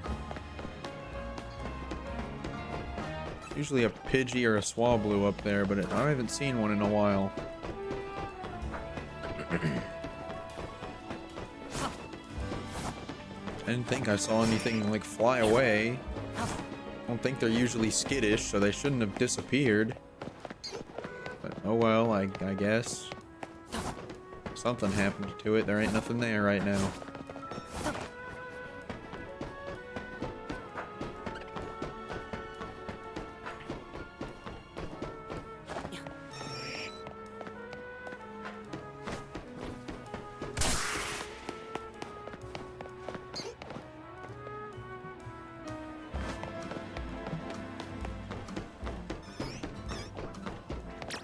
Alright, Pidgeotto, you're getting on my nerves again. It's time for you to go.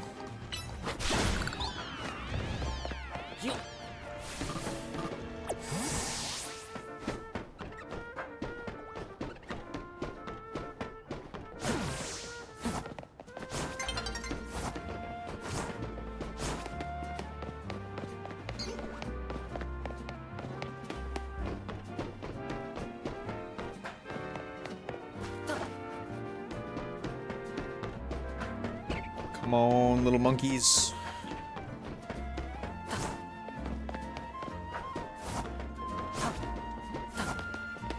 Show me some sparkles.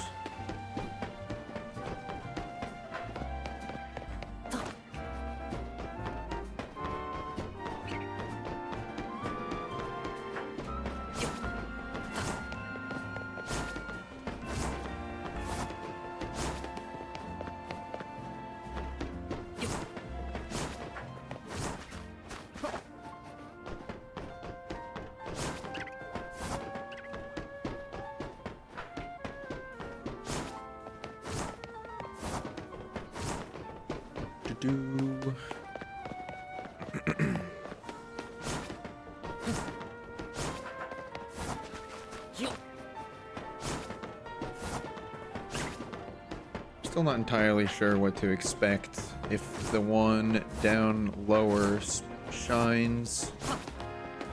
Sure, I'll hear the sparkle sound effect much sooner.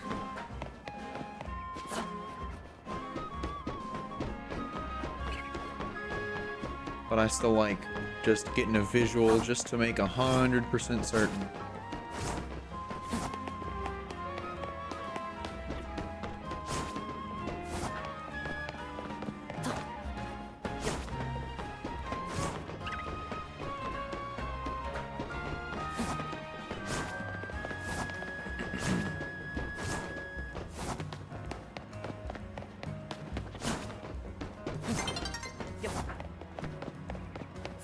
I mean, whatever happened to that bird up there, I guess it'll be popping back up. once the nighttime comes in.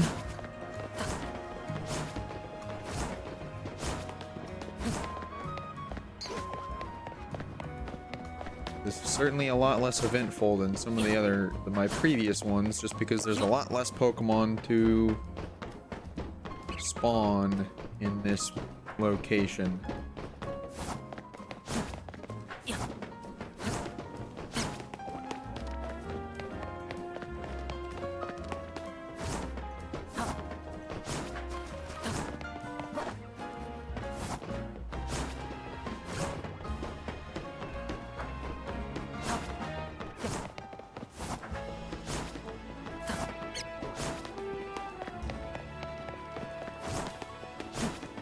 One Patrat at a time.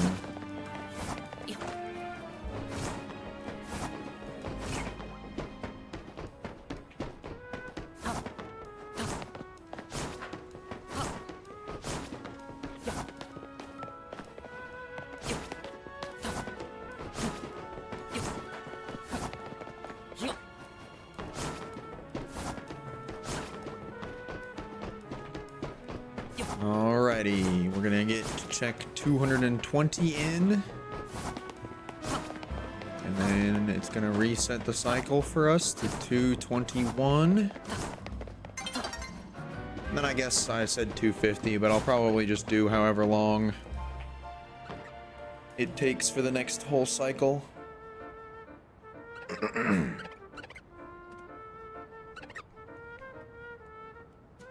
Check out the night cycle and then... Excuse me. See what the next day cycle has in store for us. Randomly throughout the city.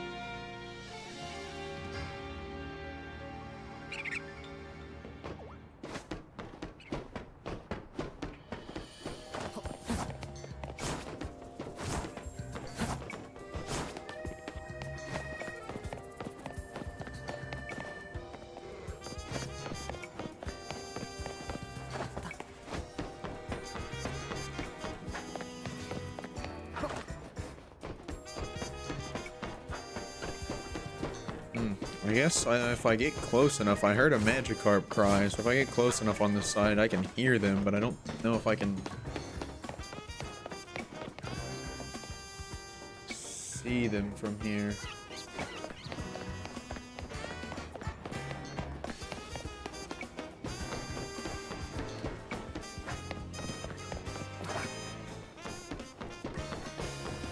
I don't know. I don't know if I'm actually resetting spawns over there as well.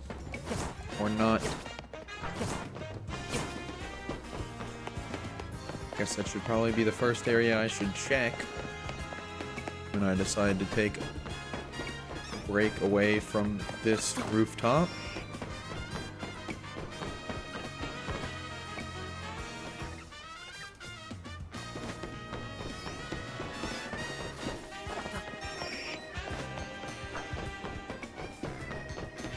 So I guess the bird did not respawn up there, whatever it was, whatever happened to it.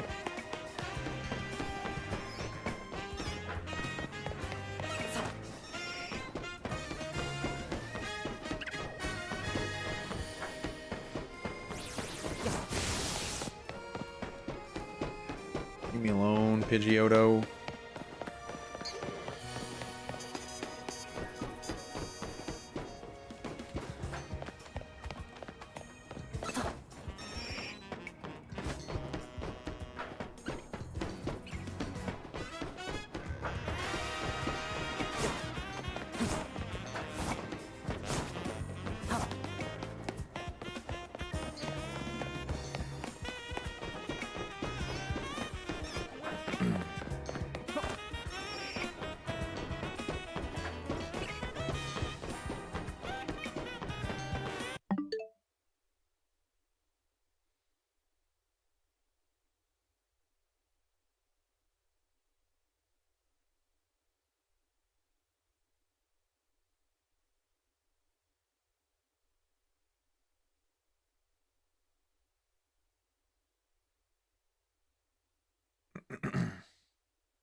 Sorry about that. I was replying to an email that I had to get a response back to. But yeah, I'm a fan of Marvel movies, I would say. I just recently went back through and watched most of the MCU, pretty much everything for the most part. All the shows, all the movies, everything that I hadn't already seen to kind of get caught up. Some of them are not great. Look at that ad break. Perfect timing.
Alright, we're back.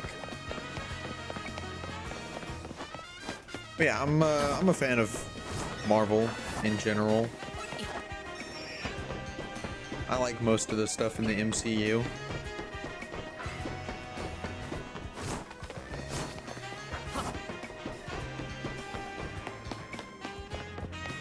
Not like a super fan or anything of that nature, but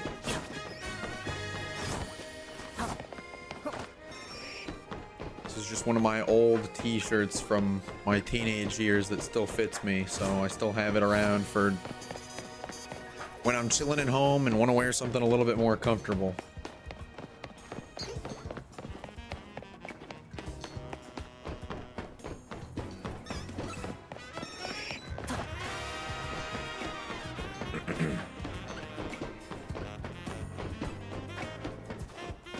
Do need to at some point in time go through my wardrobe and work on rectifying some of it though, for sure. Need to get some new clothes at some point.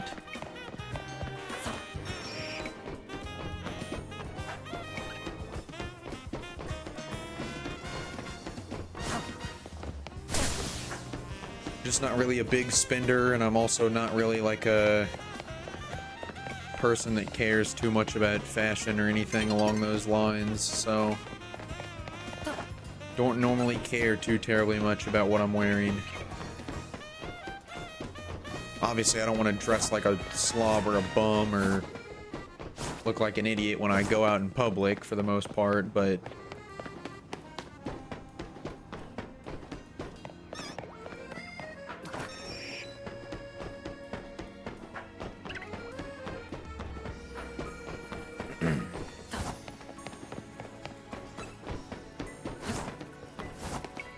just not one of those people that really like cares too terribly much about like creating the perfect ensemble of clothing. Just usually like a t-shirt or a polo and a pair of jeans kind of guy.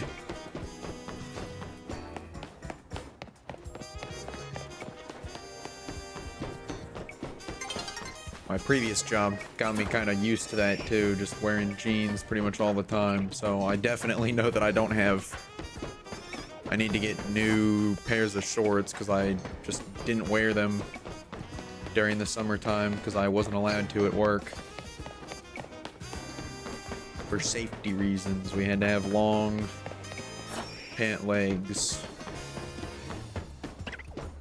So my shorts that I have are at least 3 years old and probably no longer fit me very well.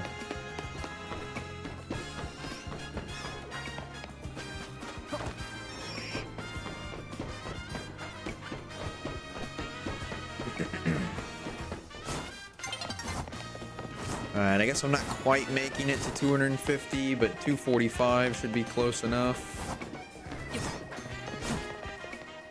Or 244, I don't even actually know. I'm just gonna call it 244, I guess, because I didn't really get a good actual assurance of seeing what we had over here. Well, now it's nice and foggy.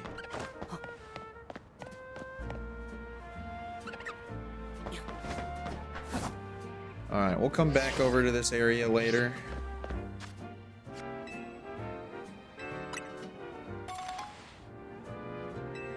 Just gonna go run around and see if we can find anything else.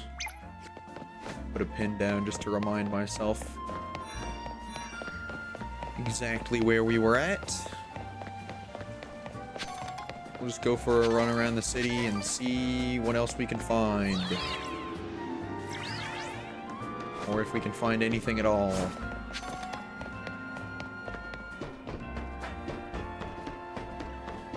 Okay, climb the roof, please. Thank you.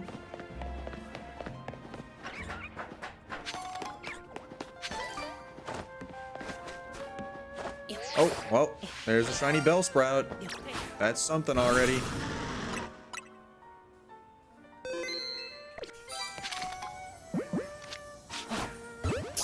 Alright, look at that. Wasn't even trying. I'm telling you, just... You're feeling stagnant and going for a specific shiny hunting target, just run around randomly to somewhere else and you'll find something. It's worked for me every time so far.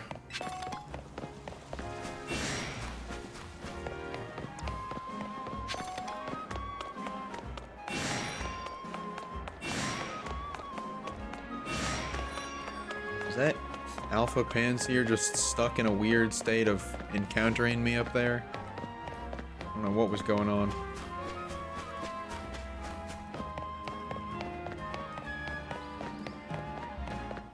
I don't remember. Can we find Victory Bell in the wild anywhere here? I think so.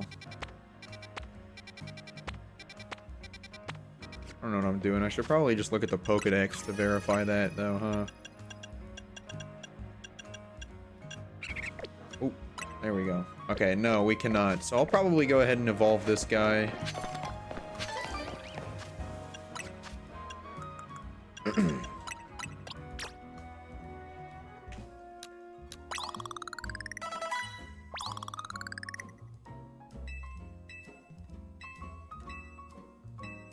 Just go ahead and evolve this fella right on into a Victory Bell then.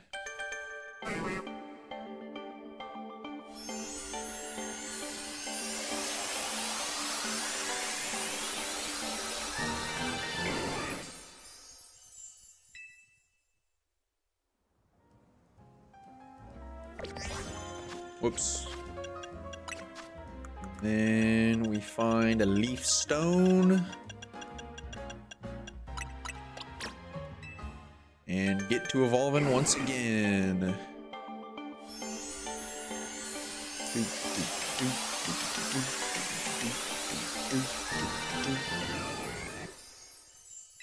There you have it.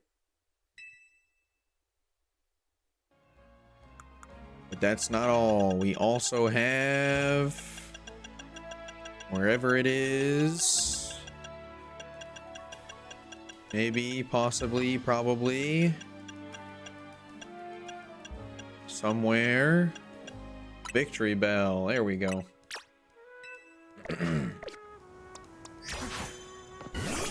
Get a look at shiny Mega Victory Bell. There he is. All happy and bouncy. His big, unsettling blue lips. But hey, that's our friend right there.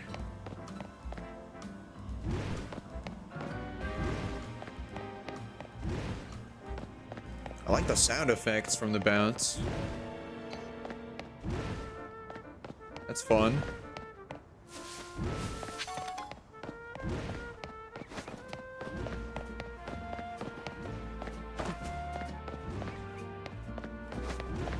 Oh, you're doing the side quest to get the branch for the Finnegan?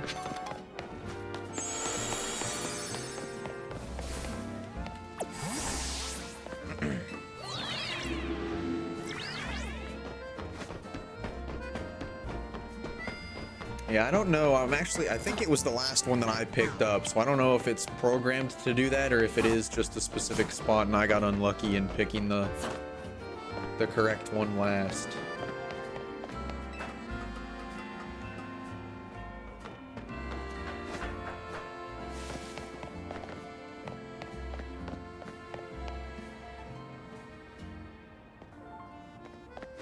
Gotcha, yeah.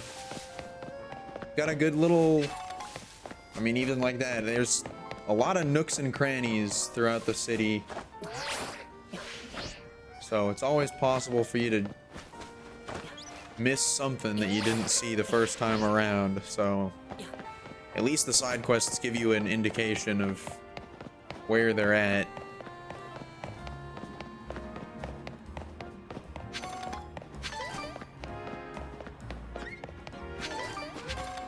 I feel like Spritzy and Slurpuff are going to be kind of difficult ones to hunt as well.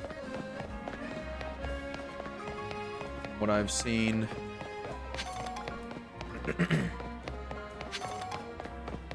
Wild Zone 5. Yeah, and most of them I think are where the Alpha Whirlipede is. So you got to go down like the... You know, I can fly there, I guess. There shouldn't be any harm in that.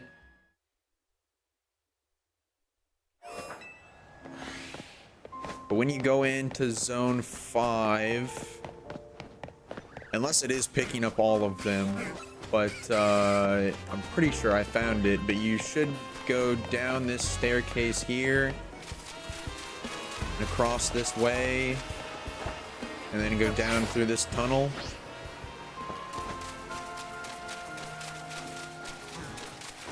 And then the Alpha Whirlipede's over here. Oh, that's a shiny Venipede. Let's go. Nice. Awesome. That's one of the shinies that I wanted to get, actually. But yeah, most of the twigs should be in this area. There's some of them up this ladder here, if I remember correctly, and some of them down on the ground.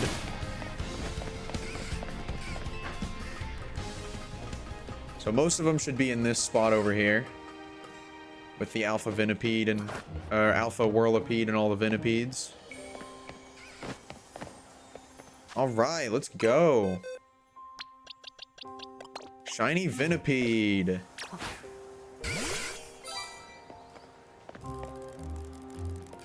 Oh, I like the little scuttling sound that it makes. I like the sound design in this game. It's nice.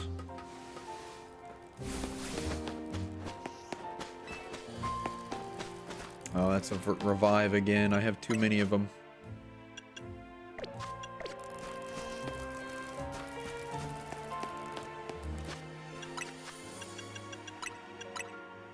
I don't know, whatever. You can hold on to that for now, Raichu. I'm just going to pick this up so I can get rid of it.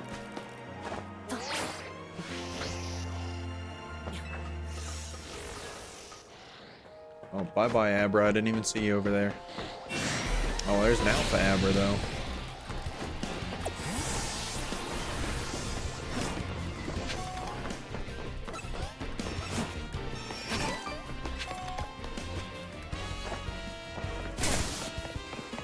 Ouch.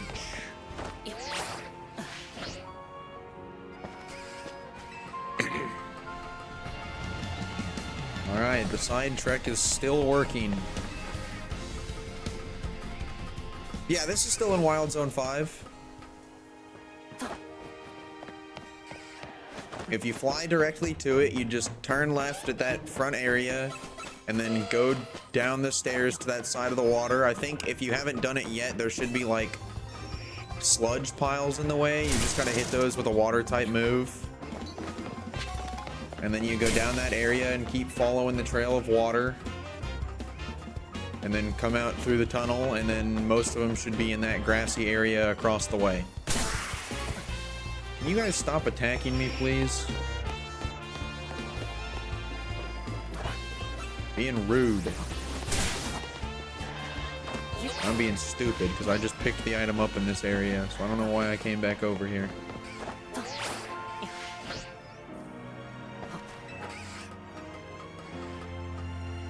But they're all going to be in this area right here. Going to be either down there or a couple of them that I think are up here.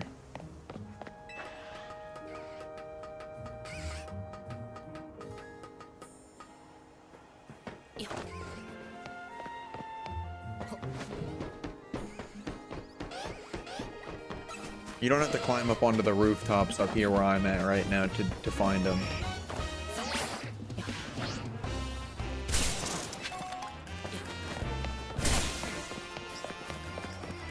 That's a big Pidgey. I want to mess with that guy.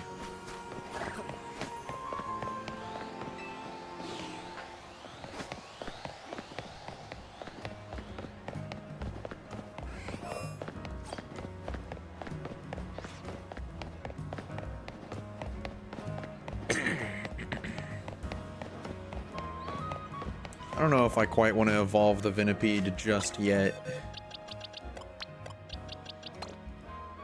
I want to try my hand at getting another, getting a shiny alpha since the Whirlipede's there.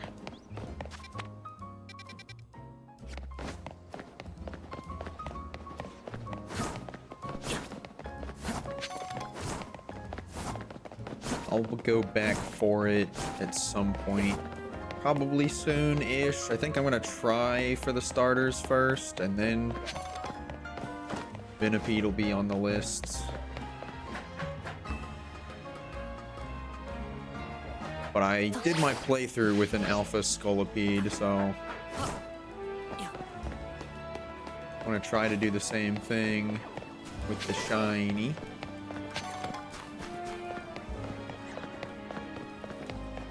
If I can help it.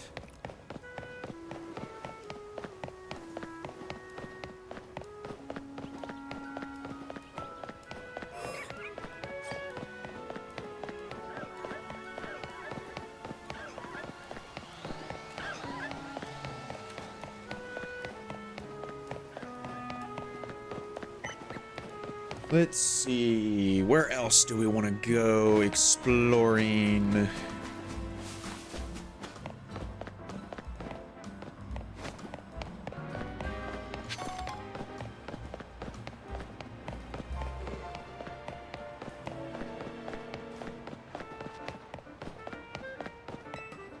I think just generally for a lot of these like runarounds, I probably want to try to stick to the rooftops because there's Pokemon that spawn in the city generally that don't spawn in wild zones, which are usually easier to hunt.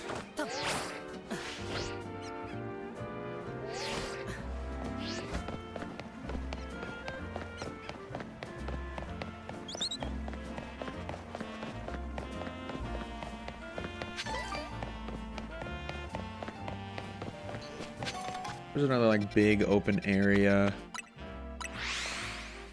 Yeah, I can run back through this way, I guess.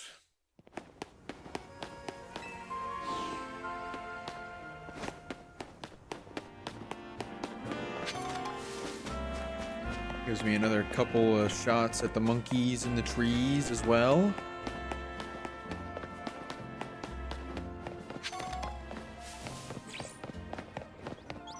I don't know if it's as consistent, but I do know that those two monkeys spawn there. That might actually be better to try.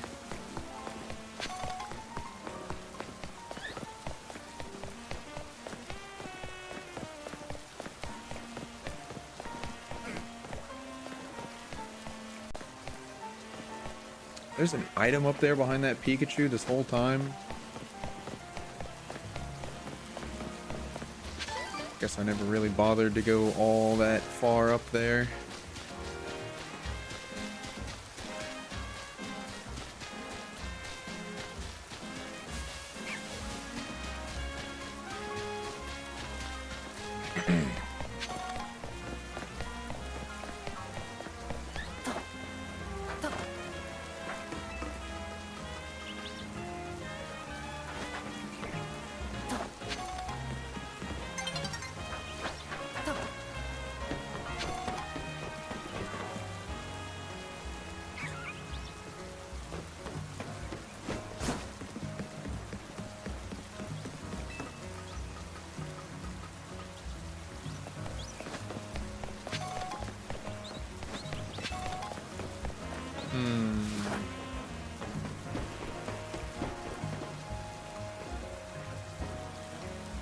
Yeah, you know what? Let's give it a shot. Let's just try that out and see if we can use that to do that instead.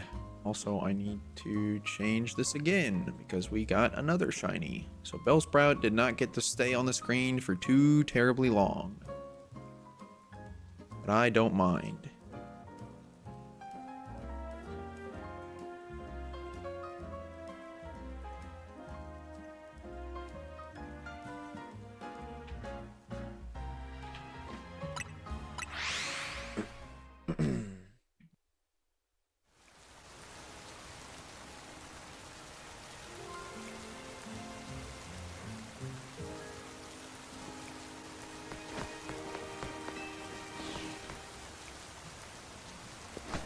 Alright, let's see if we can get this to work.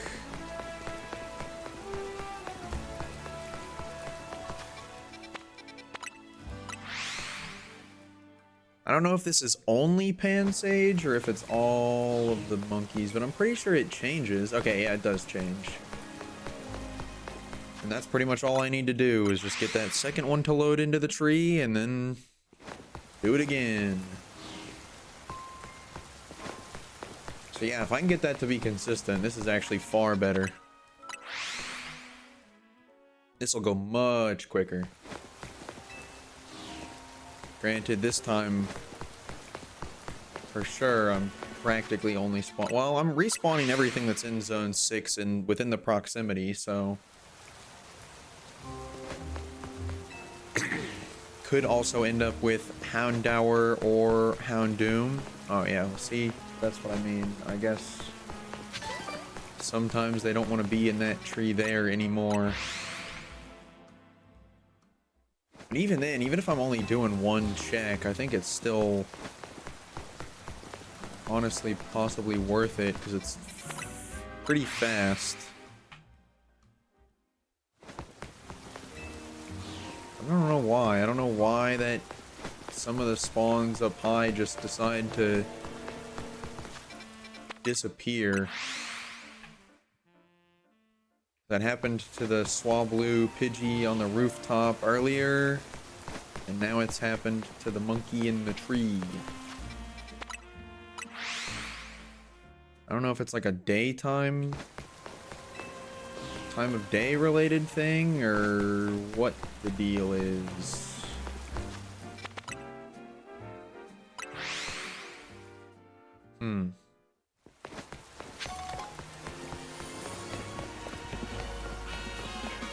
Kinda strange.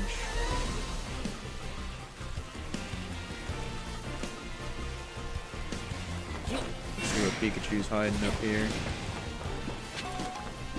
Ah, Luxury Ball.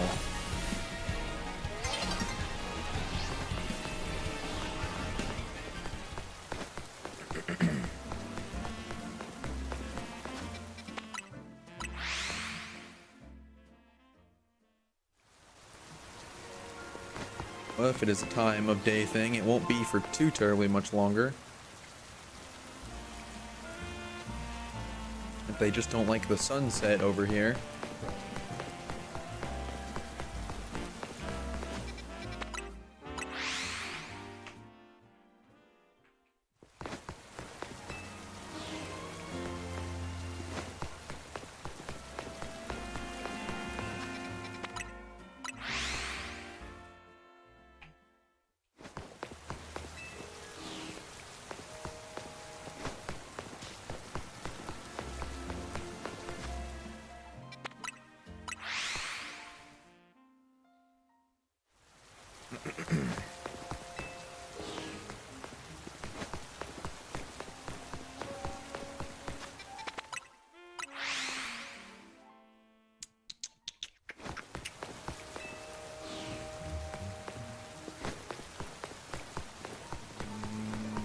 Okay.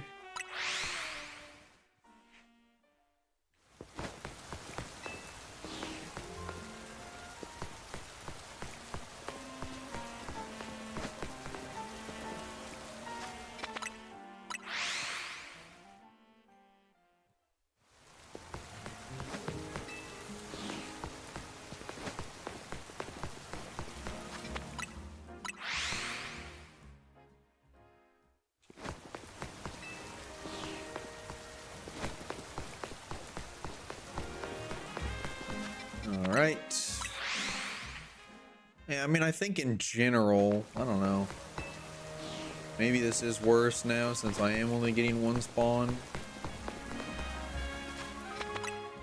It's faster, but I don't know by how much. I get to up the counter quicker, but I don't really know if the time save is worth dropping an entire spawn.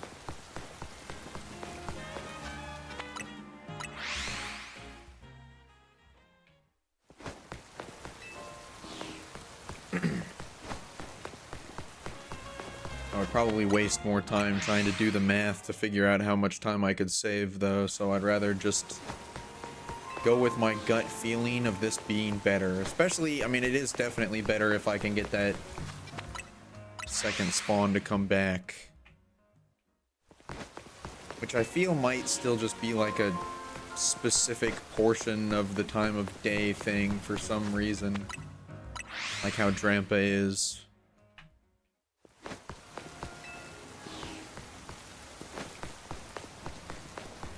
I mean, if I find that out and I need to just do a quick detour to like reset it today and it's like the first half or 3/4 of the day, then that shouldn't be that big of an issue.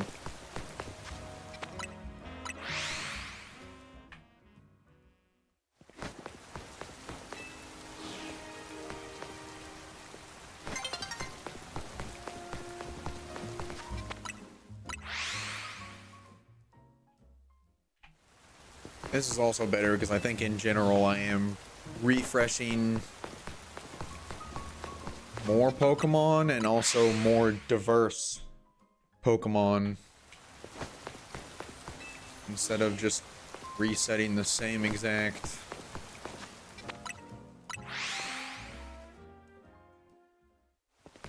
super commonplace Pokemon of whatever.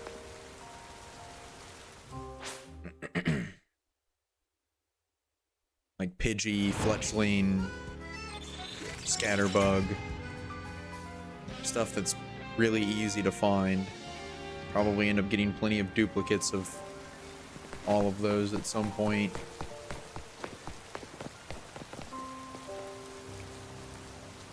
Huh, so they don't replace anything here, huh? Only Meditite spawns during the day and there's just nothing during the nighttime?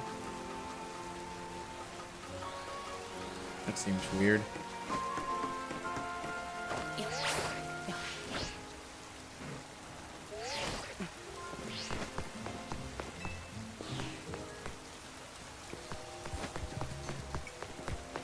Okay, well there's still nothing in the tree here, and I'm curious though. If I reset this back to the beginning of the day, Will there be a monkey in the tree again?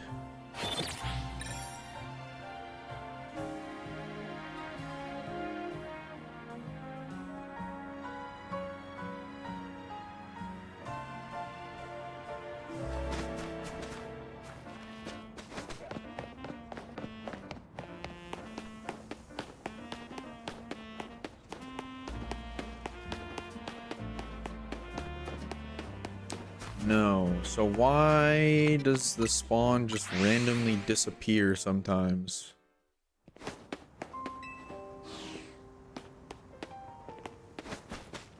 I don't get it.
Still think this is more efficient ultimately than anything else.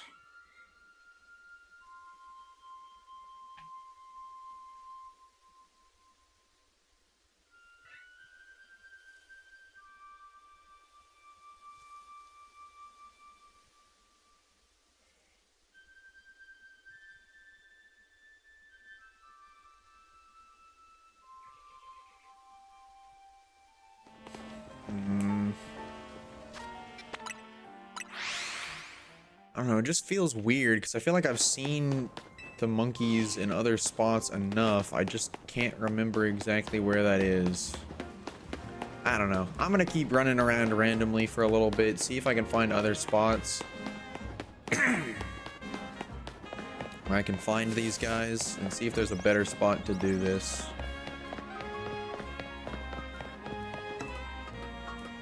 I feel like I've ran into the monkeys in several locations and seen multiple, but I don't know if those spots are consistent and I can't remember where they are. Hey, how's it going? Welcome aboard. Hope you're having a good day.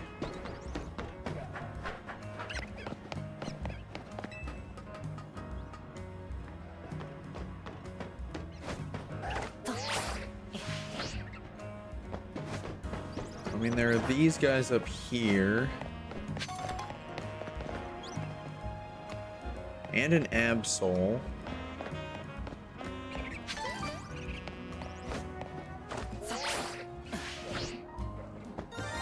Oh. And a Dratini, actually, too. That's not what sparkled.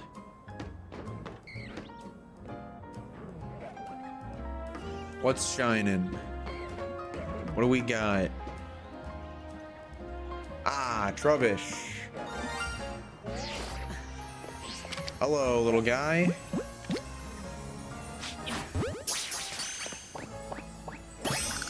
Apparently, I'm good at getting shiny Trubbish. This is now the 4th shiny Trubbish that I've gotten.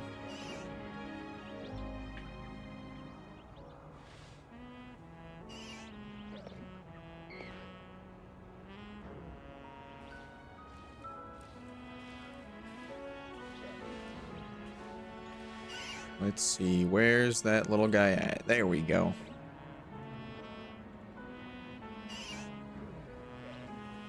Yeah, looks like you were just in time for the shine.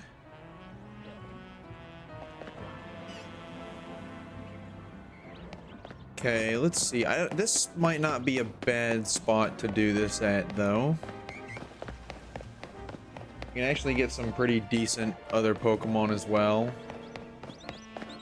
Might be a little bit more time consuming with the day and night cycle between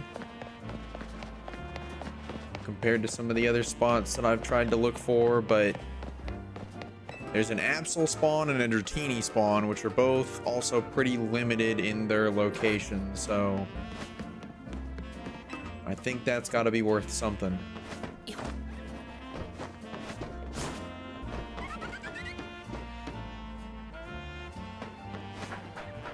Good luck. It definitely took a long time for me. The only thing that I will say if you're going for it is some of the things you might not necessarily need to do entirely.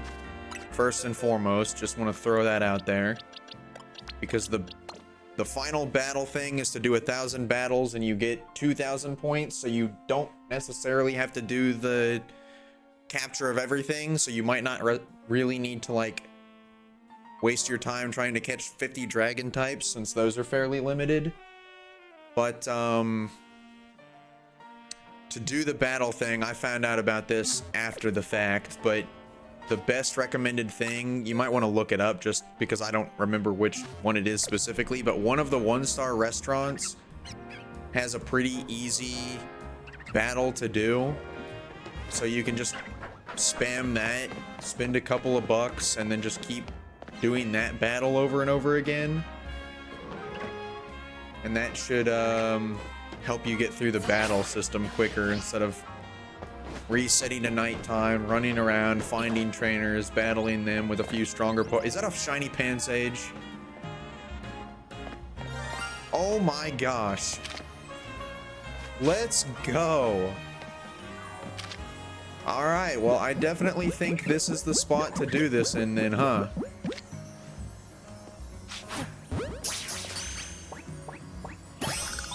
Look at that. There we go. Shiny Pansage.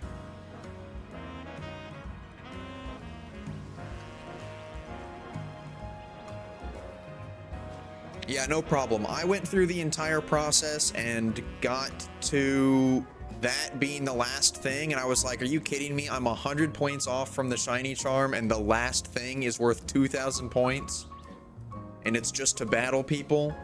But yeah, if you want to go ahead and do like a completionist, do all of that, the best place to do that is just go to the sewers and catch all of the Noibats. That's like the only consistent, repetitive spawn. But anyways, shiny Pansage. 1 down, 5 more to go. And yeah, I think this is a pretty decent spot because we got another monkey that can spawn over there, a Dratini, an Absol, and a monkey that spawns on the other side. Granted, I might need to run around to check on the other monkey over there, but it's over there at least. You know what? I think I'm going to move these all back just to give me some more space.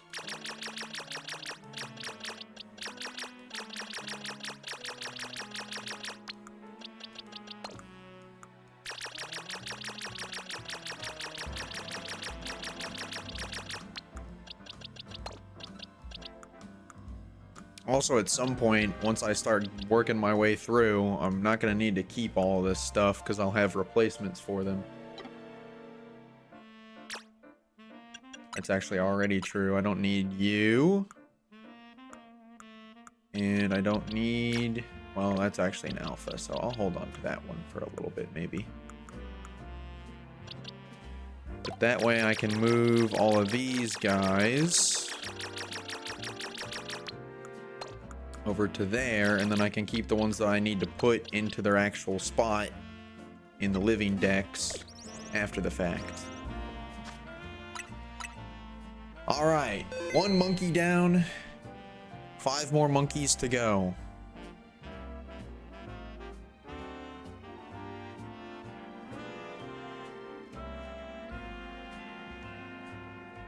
This one is 511, yes, 511 in the decks. There you go.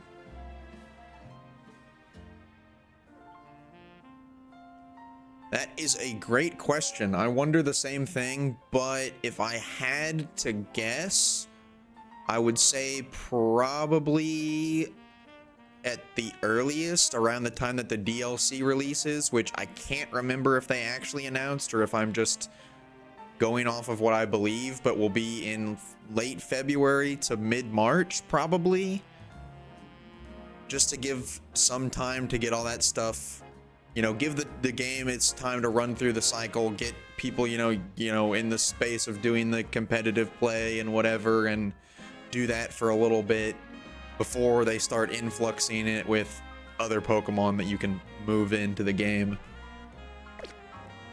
is my bet. But even then, they might wait a little bit after the DLC, potentially. Or they might, I mean, they could do it earlier too, I don't know. But I would imagine they'll give it at least a month or two at the bare minimum for the game to kind of get established in its own right and allow people to play through the game naturally, instead of just, oh, I'm just gonna put in my Pokemon from whatever else to play through the game.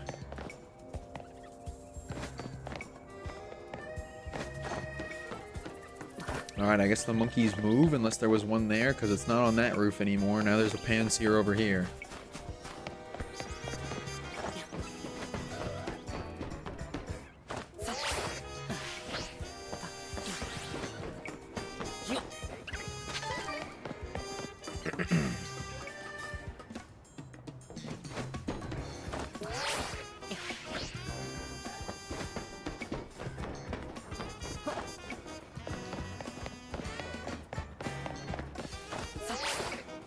I need to go to a Pokemon Center and sell some of my revives, honestly. Oh, there's a Pansear over here now. I might not even need to do the day. Well, if I wanted to reset for Absol, I probably need to do the day and night cycle. Alright, well, thanks for stopping by. Best of luck on the tests. Good luck studying, and good luck on your grind for the shiny charm.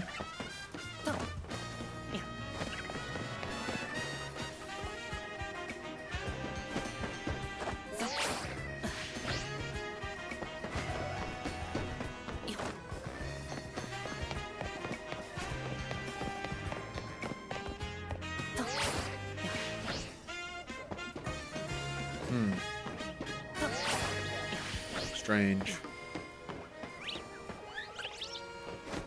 Yep, have a good one. See you around.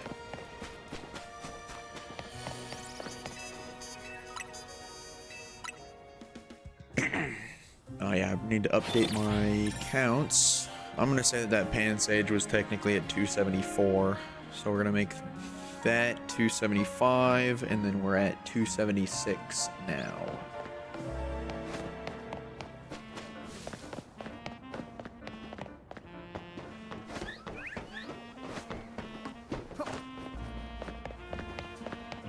Does this actually guarantee the monkeys being the same on each of the rooftops? It seems to be that way. Is this always guaranteed that there's one of the three?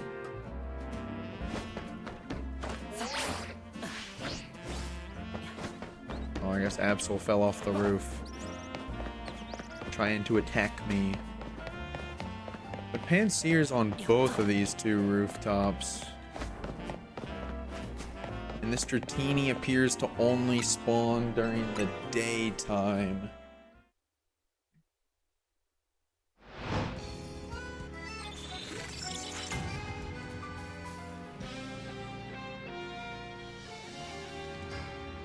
This is certainly an interesting area to do this in, because I feel like I still kind of need to run around a bit, so it might not be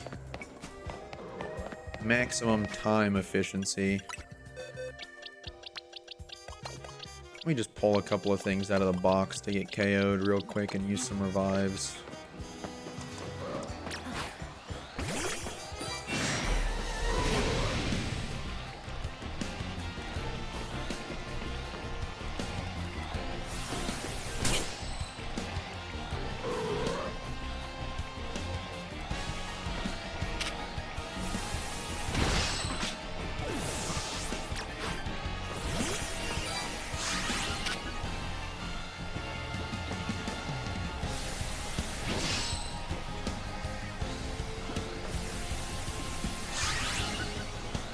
KO the Weedle, man. Thank you. I just keep finding revives, and then I have to give them to my Pokemon because I stupidly bought 999 of them.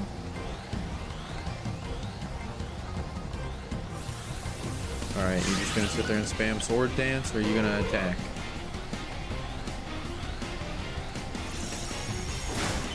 Thank you.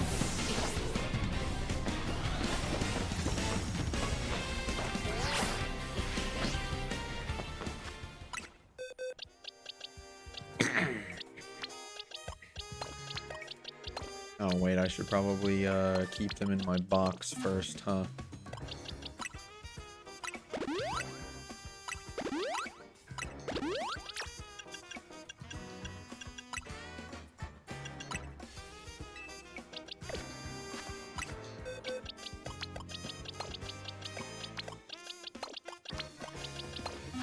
Okay, there we go.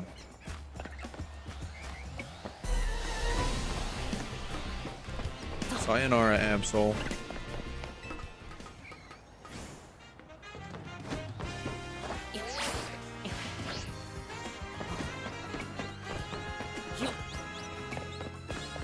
And Pansage is back.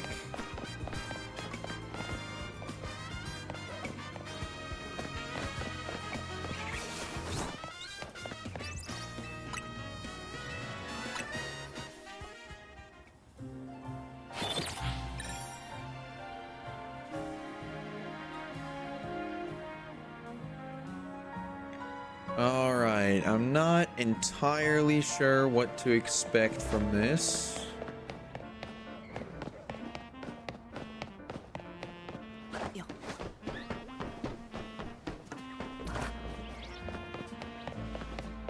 I don't know if the Pansear just decides to change rooftops between day and night, or if it just has a chance to spawn on one or the other. I don't get what the deal is with that. It's very strange.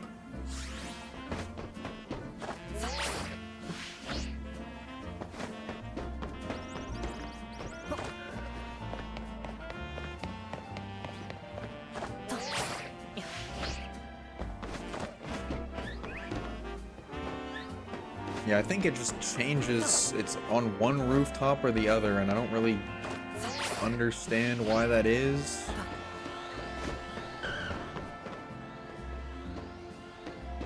Doesn't make a whole lot of sense to me.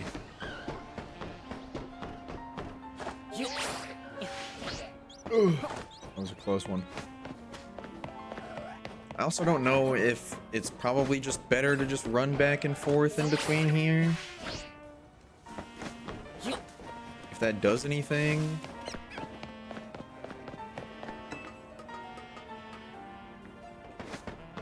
I don't know if that despawns the Pansage at all or not, but it definitely despawns the Pansear. And I'm sure it despawns the Panpour. But I don't know if it despawns Pansage and Absol. Well, actually, I think Absol does if I go to Pansear. I just don't know about Pansage.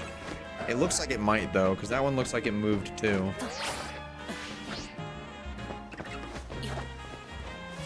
It's going to be kind of hard to get a grasp of tracking encounters, though.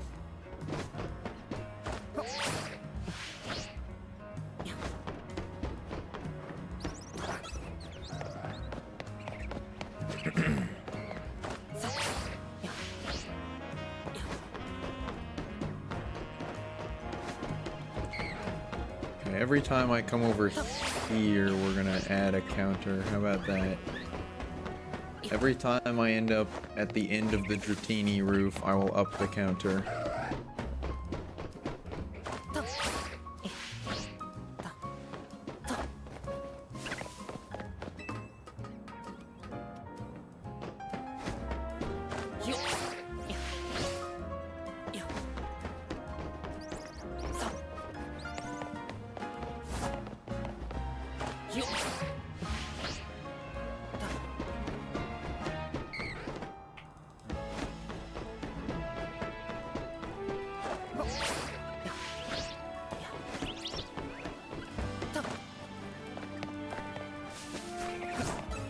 need to fully determine if I am despawning this Pansage or not, though.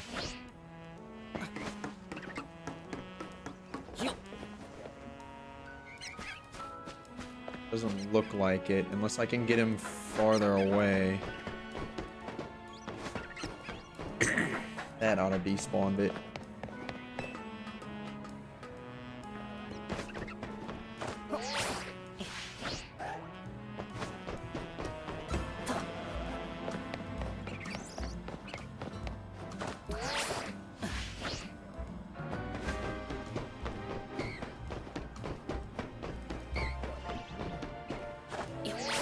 Alright, well, I think I'm sacrificing a little bit of efficiency, but I get 3 monkey spawns if Pansage actually despawns, which I'm still not entirely certain of.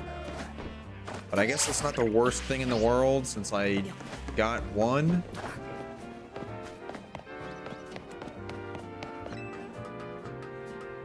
But then I also get an Absol and a Dratini and some Flabebe and Floette as well while I'm at it.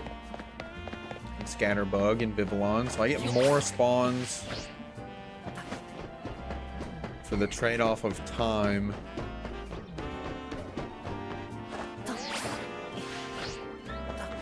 But honestly, I think in the grand scheme of things, this is probably better.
Is there no Pansear this time around?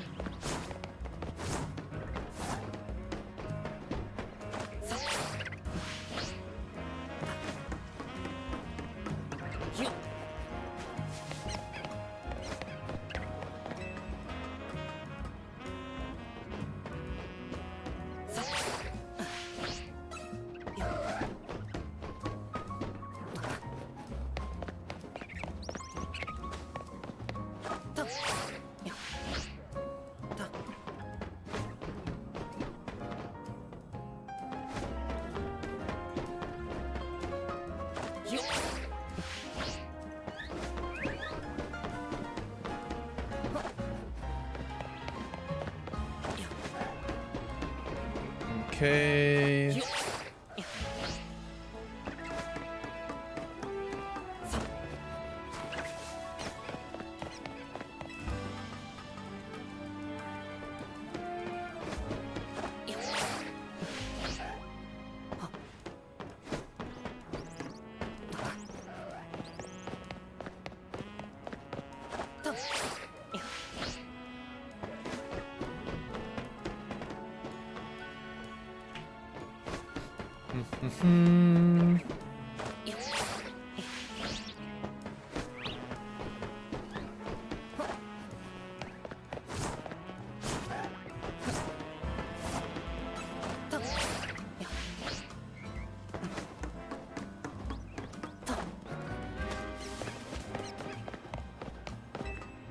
All right.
right.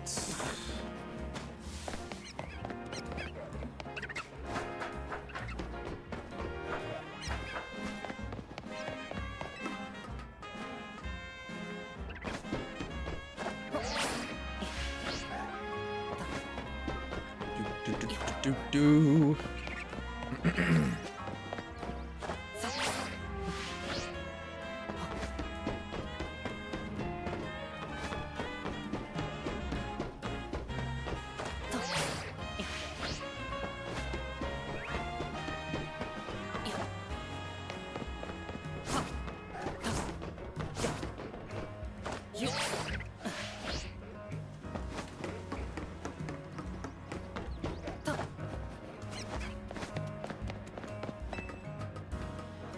All right. This seems to be a good little rhythm I got going here, I think.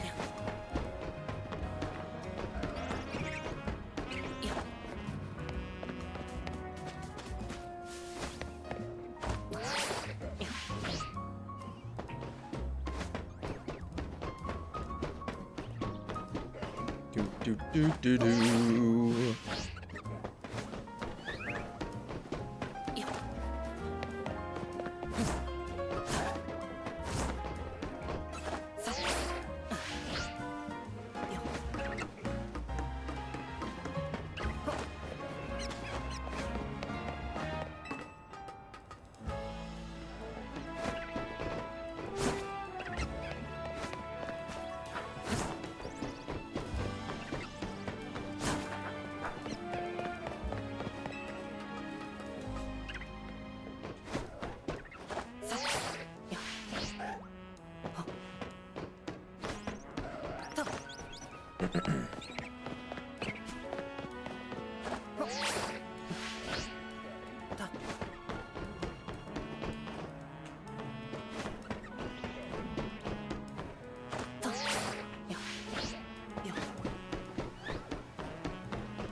All right.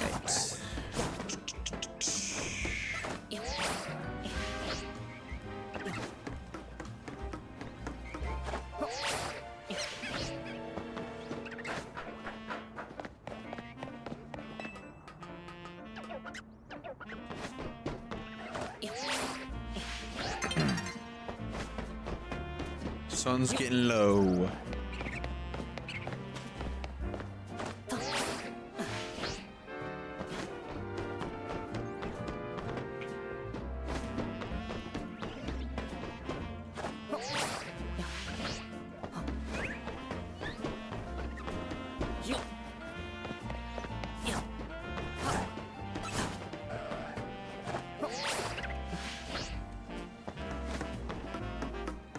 All right.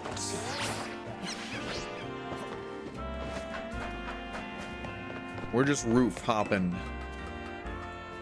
Moving around like a monkey myself, honestly.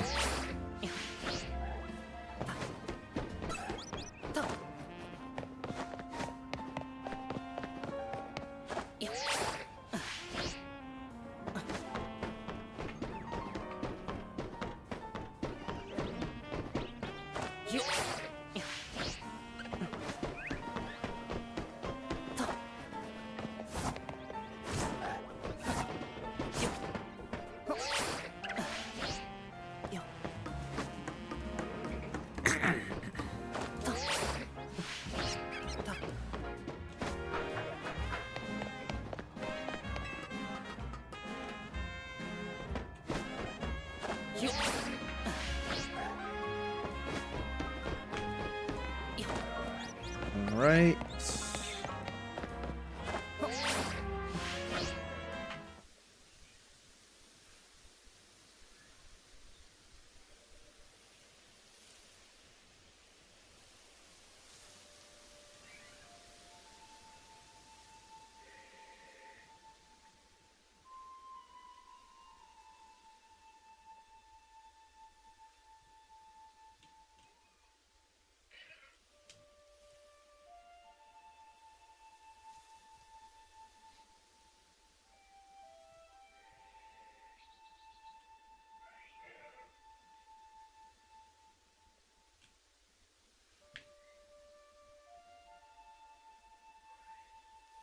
Monkey.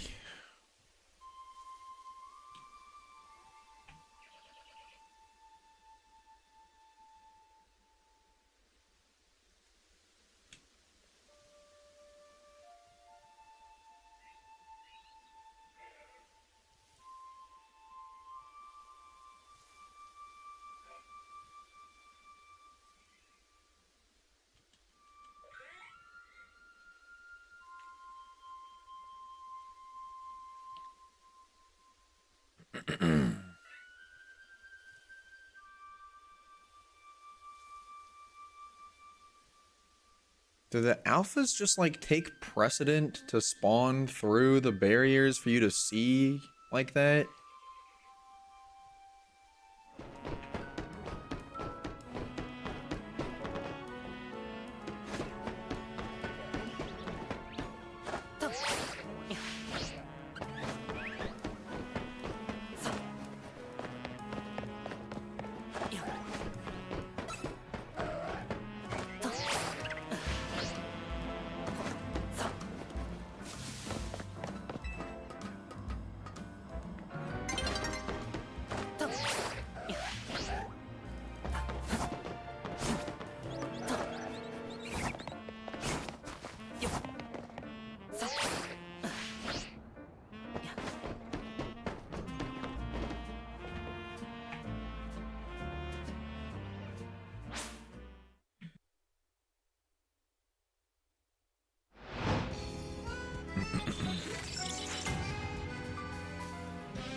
All right.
Oh, shiny Absol! Let's go!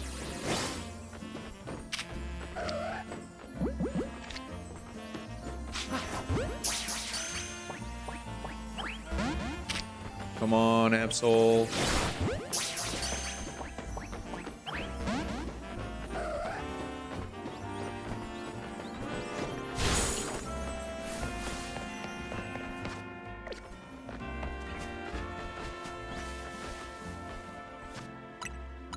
All right, Absol, come on.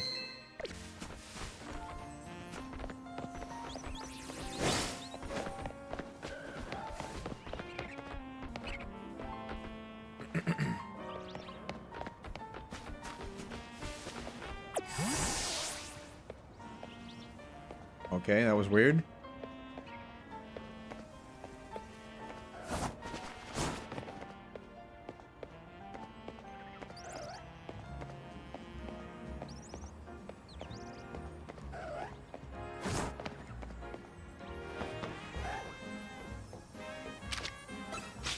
Whatever, just...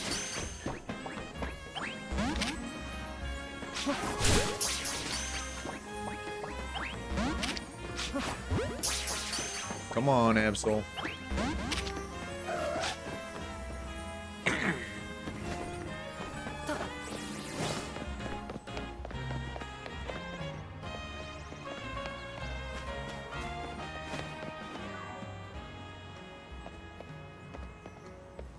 Come on, Absol. Just let me get a back strike if you're not going to let me catch you in a Premier Ball naturally.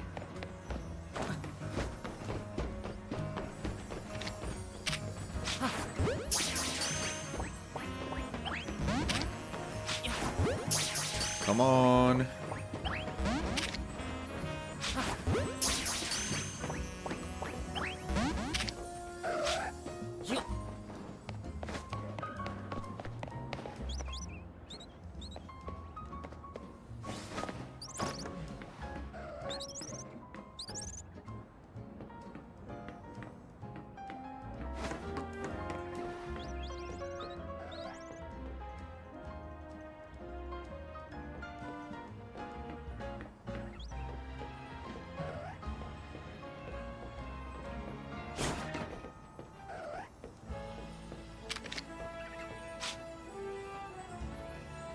Alright, now we're gonna try and see if we can actually catch this thing with a back strike, since it wants to be feisty and not stay in the Premier Ball, which is the perfect Pokeball for Shiny Absol.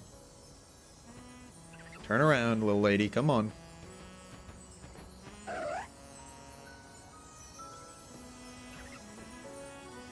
Turn around.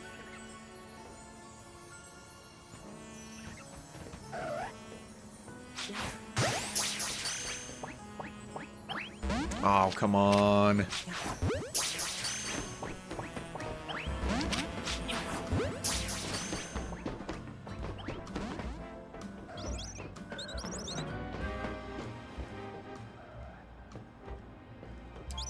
Gotta try again.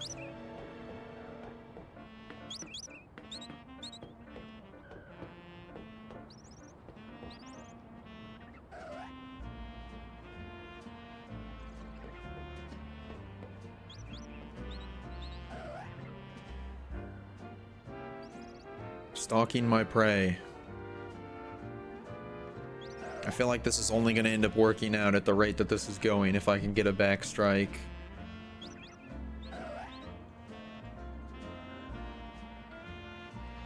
I'm scared to KO it because I don't want to fail a shiny that way. Alright, there we go. We don't have to worry.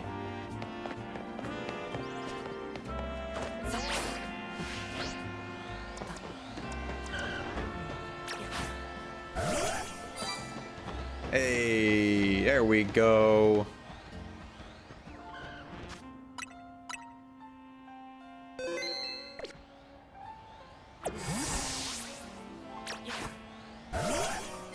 Shiny Absol. Look at that.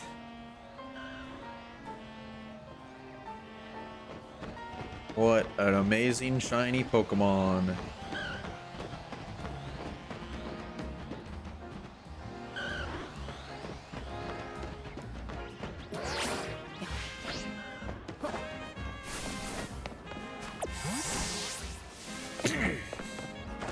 Alright, we need to get...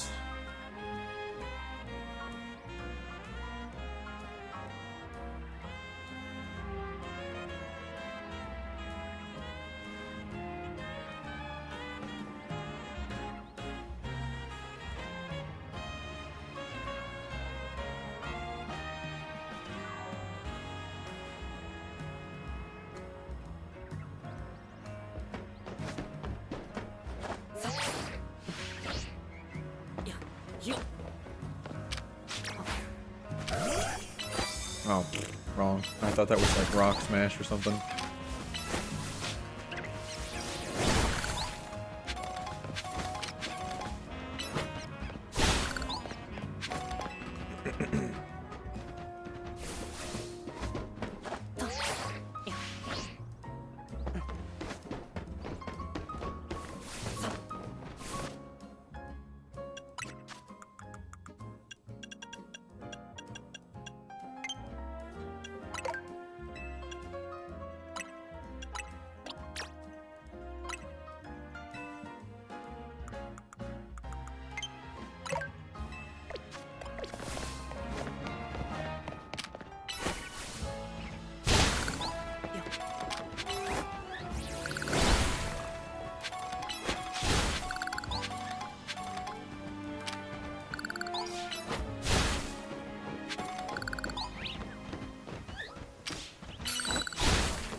All right, let's see the shiny Mega Absol in Legends ZA. There it is. We've seen it. We know it. We love it. She's got her amazing wings. And that is it. But it is a fantastic design. An amazingly cool Pokemon. A fantastic shiny. I'm very glad that we got it. And now the search for everything else continues.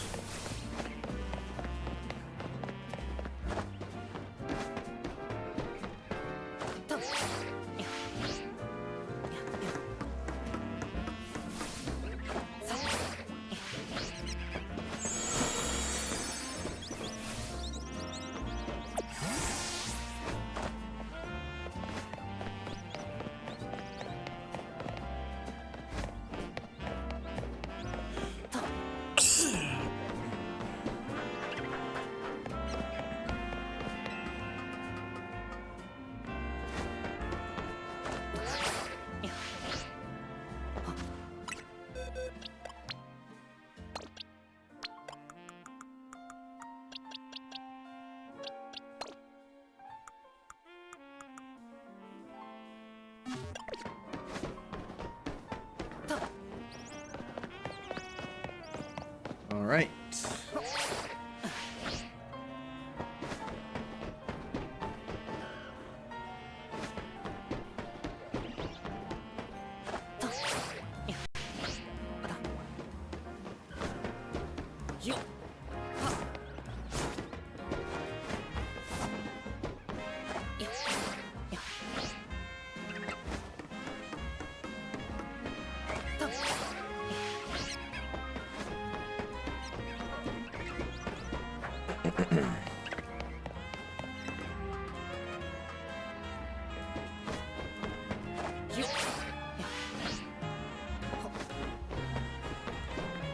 Okay.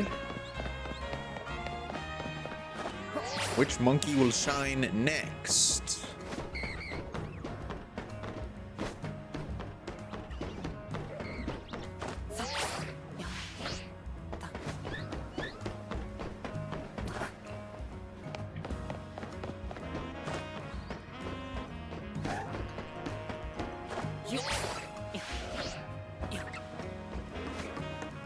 All right. Absol has returned.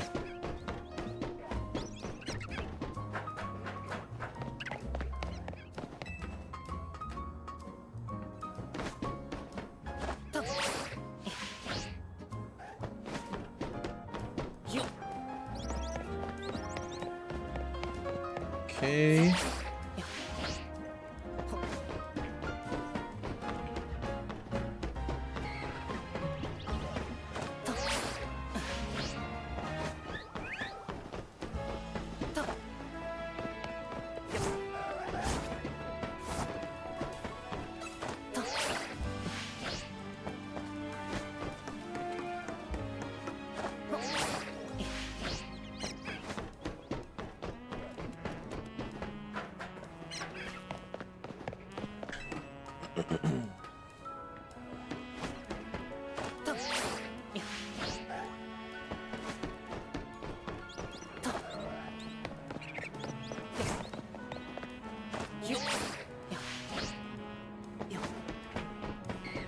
Do.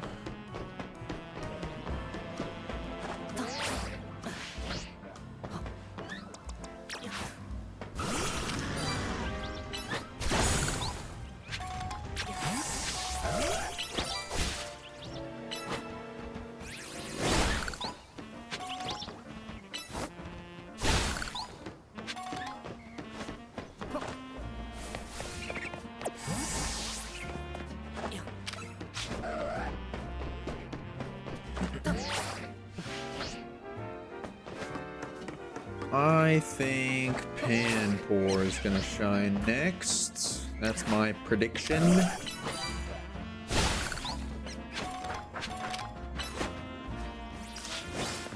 Well,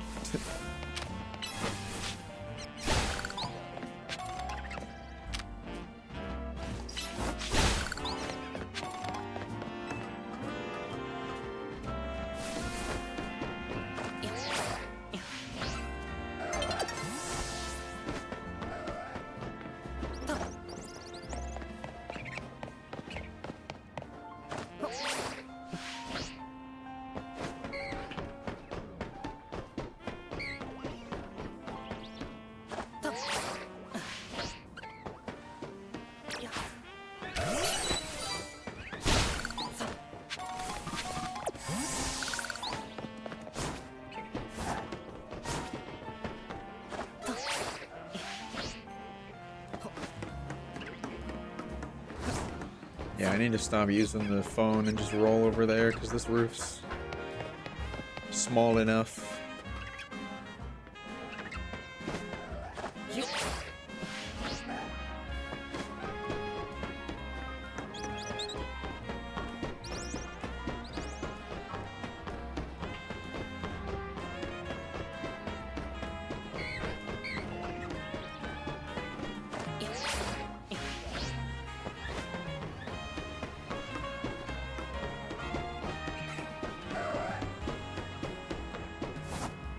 Oh. No. Shoot.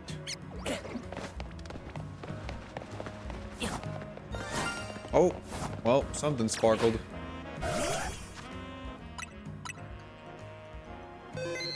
Hope it wasn't a fletchling that was just in the midst of flying away.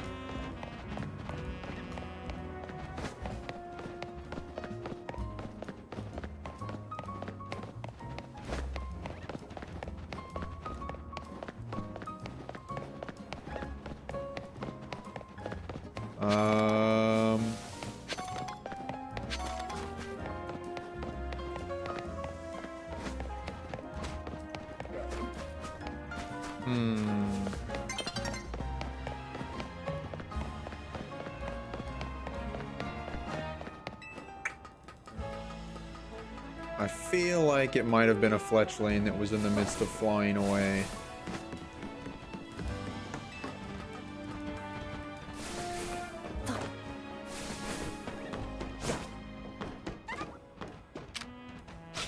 Well, it's not the Fletchender. And I don't know what else there is, so I'm pretty sure it was a fletchling that just left the picture.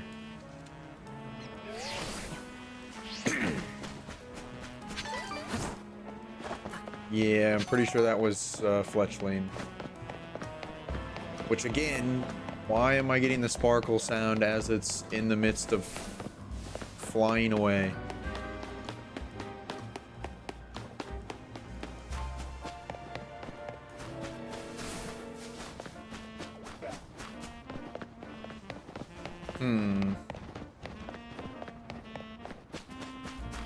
Yeah, I guess that was probably just a fletchling. I don't have anything to prove otherwise.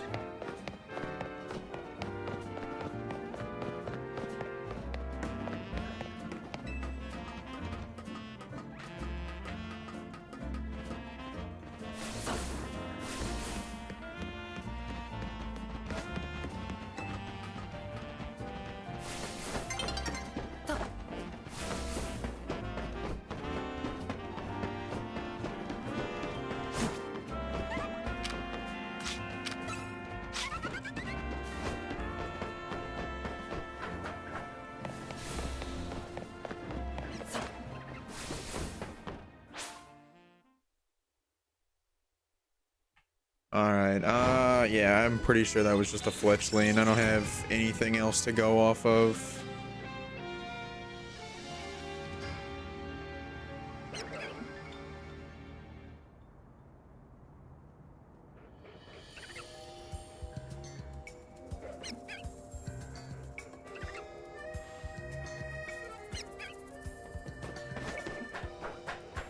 Oh, come on.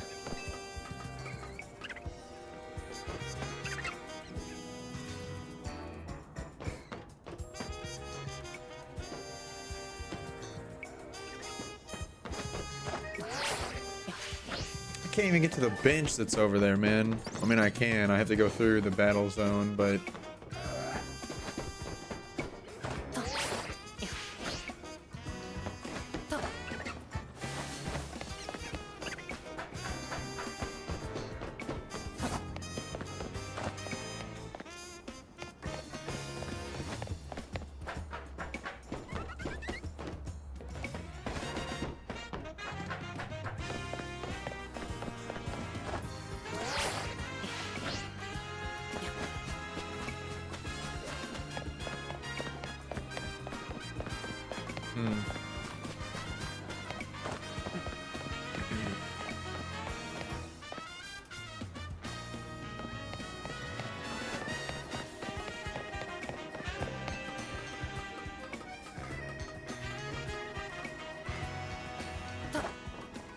Maybe I caught a glimpse of it. I don't know. I'll have to go back and look at the VOD afterwards.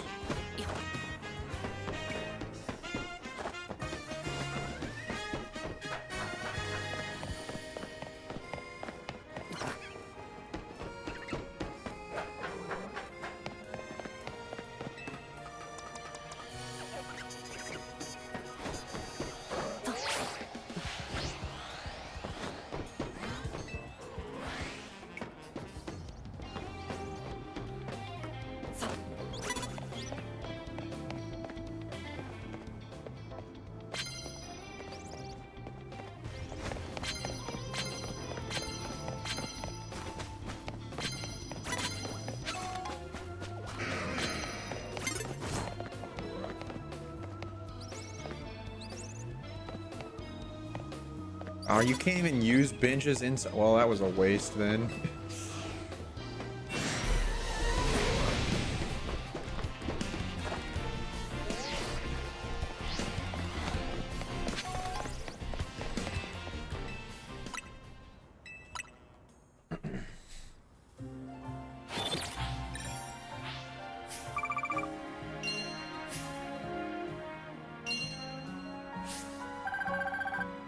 Oh, I'm an idiot. Keep messing up the counter. I keep putting on the wrong thing.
Goodness.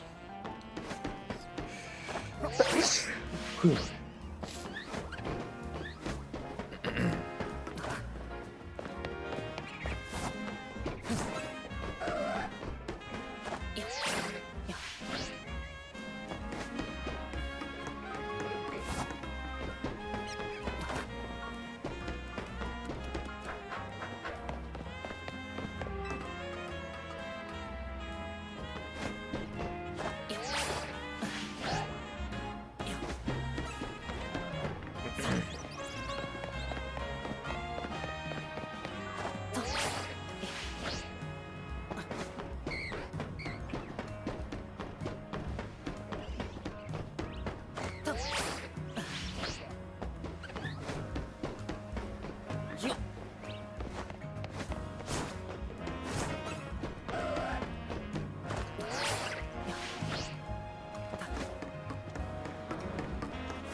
Okay.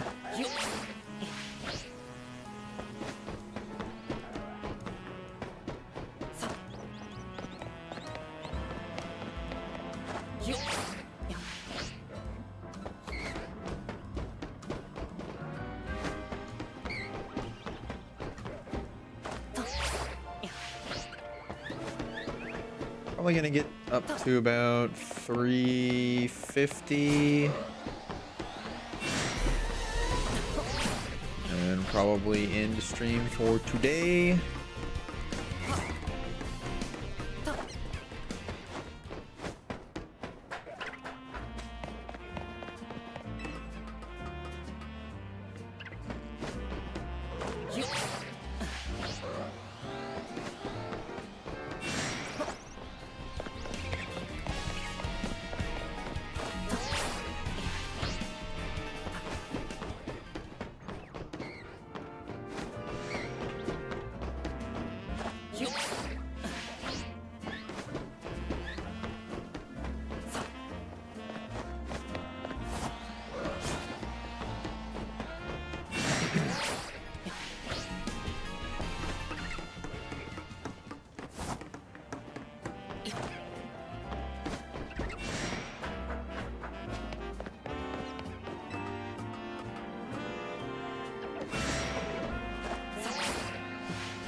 Okay.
Okay.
Oh, that's a shiny Spupa.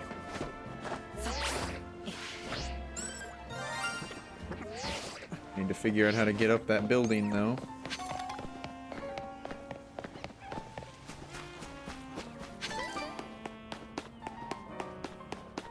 Come on, buddy. How do I get up to the building?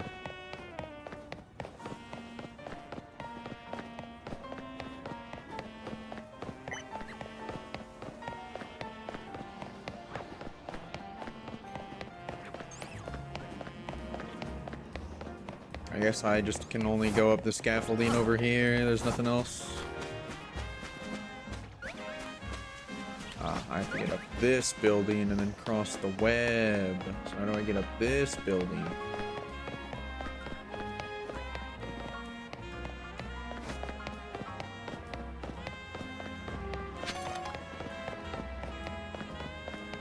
This is a long alternate route to take to get to that Spupa.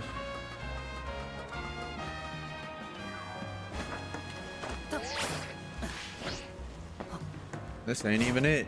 Ah, there's a Holovator right here. All right, cool, cool, cool.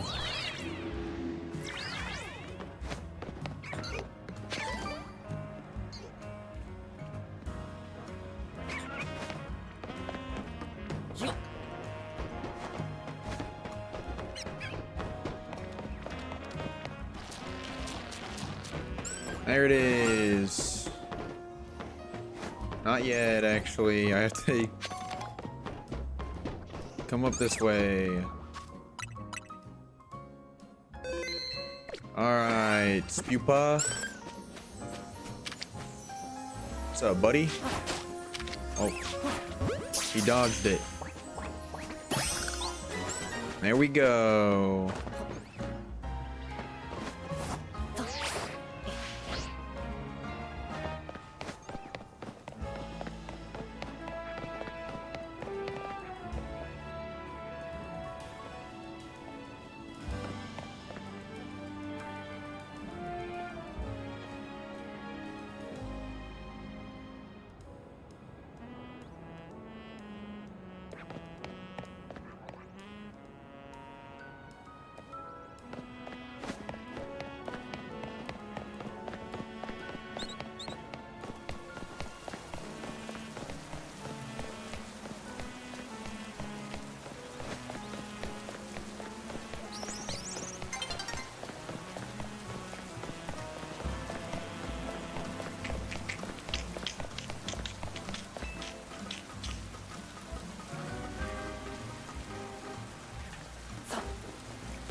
Okie dokie.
sun will be setting soon.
Is there even a pants here? I didn't even see one.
Alright.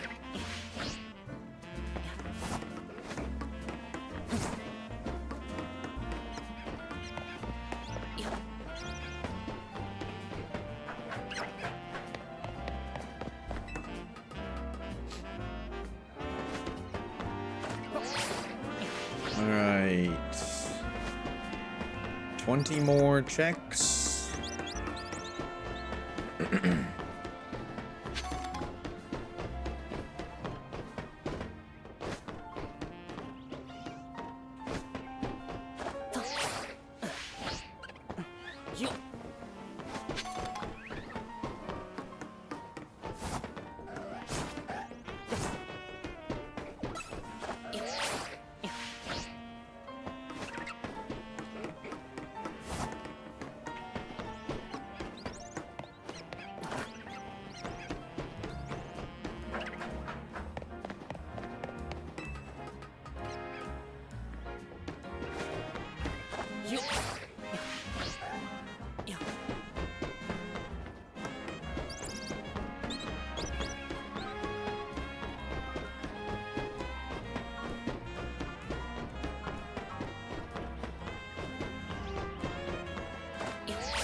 Oh.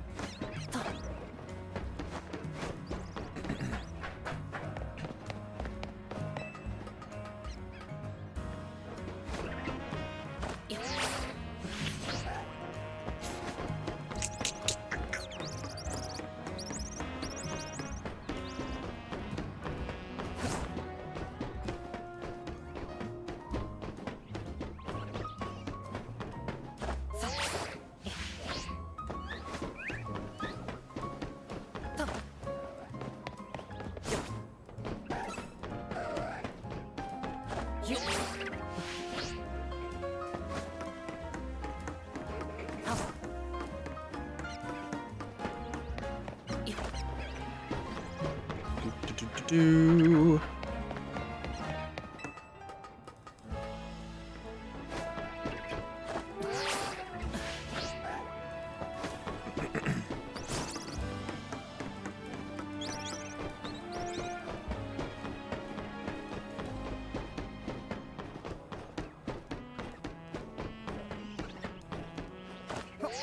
It's very hard to spot the Pansear over there sometimes when it's in the middle of the mega crystals and the bushes.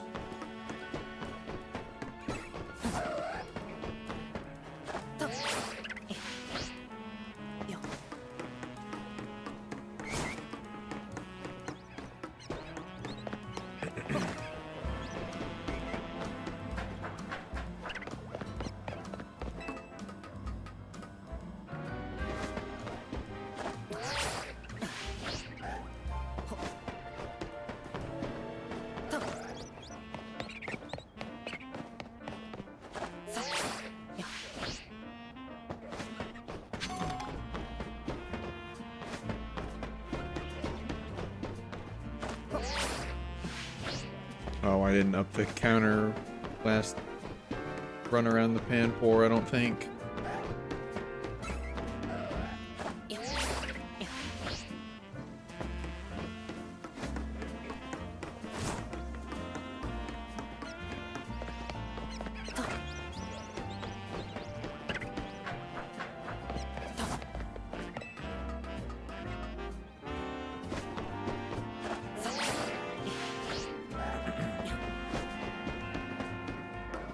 Shoot, I didn't up the counter again.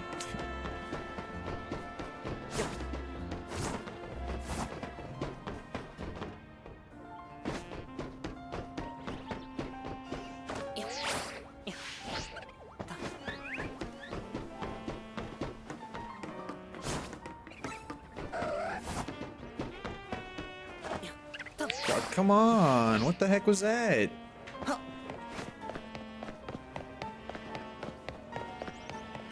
You gotta be kidding me with that, man.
Do.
Okay.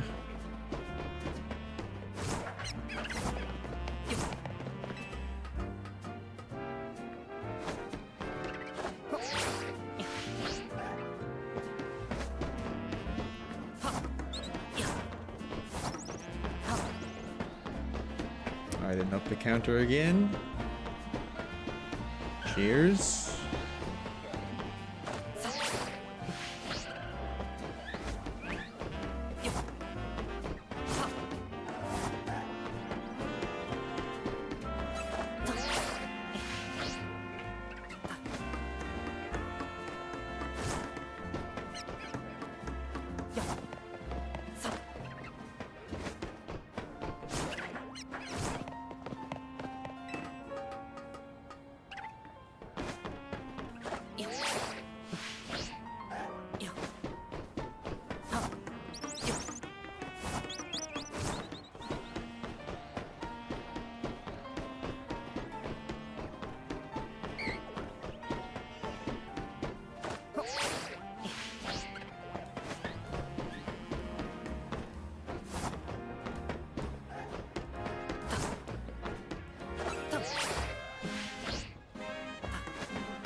Okay.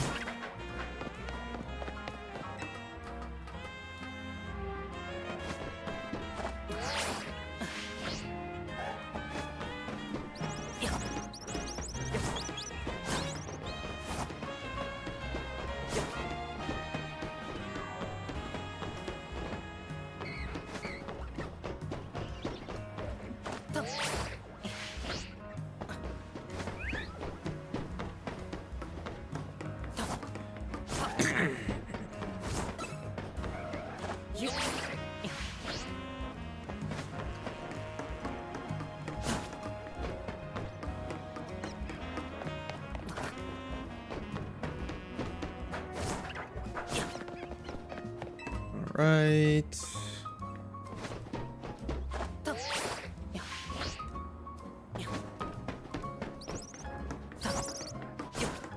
think I missed the count there again. I don't know.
All right, we're coming towards a close here.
Okay, I was getting a little curious because I hadn't seen a Pansear in a little while.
Alrighty then, probably gonna log off for now.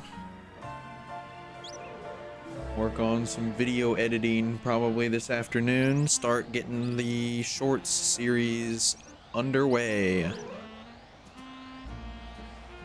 And I will see you all when I see you again. It might be tomorrow. Tomorrow might be more of an editing day though, all things considered. Probably need to work on getting some of these videos out the way, so I will see you then, and hopefully by then I'll have a few more shiny monkeys under my belt. Have a good one. Peace.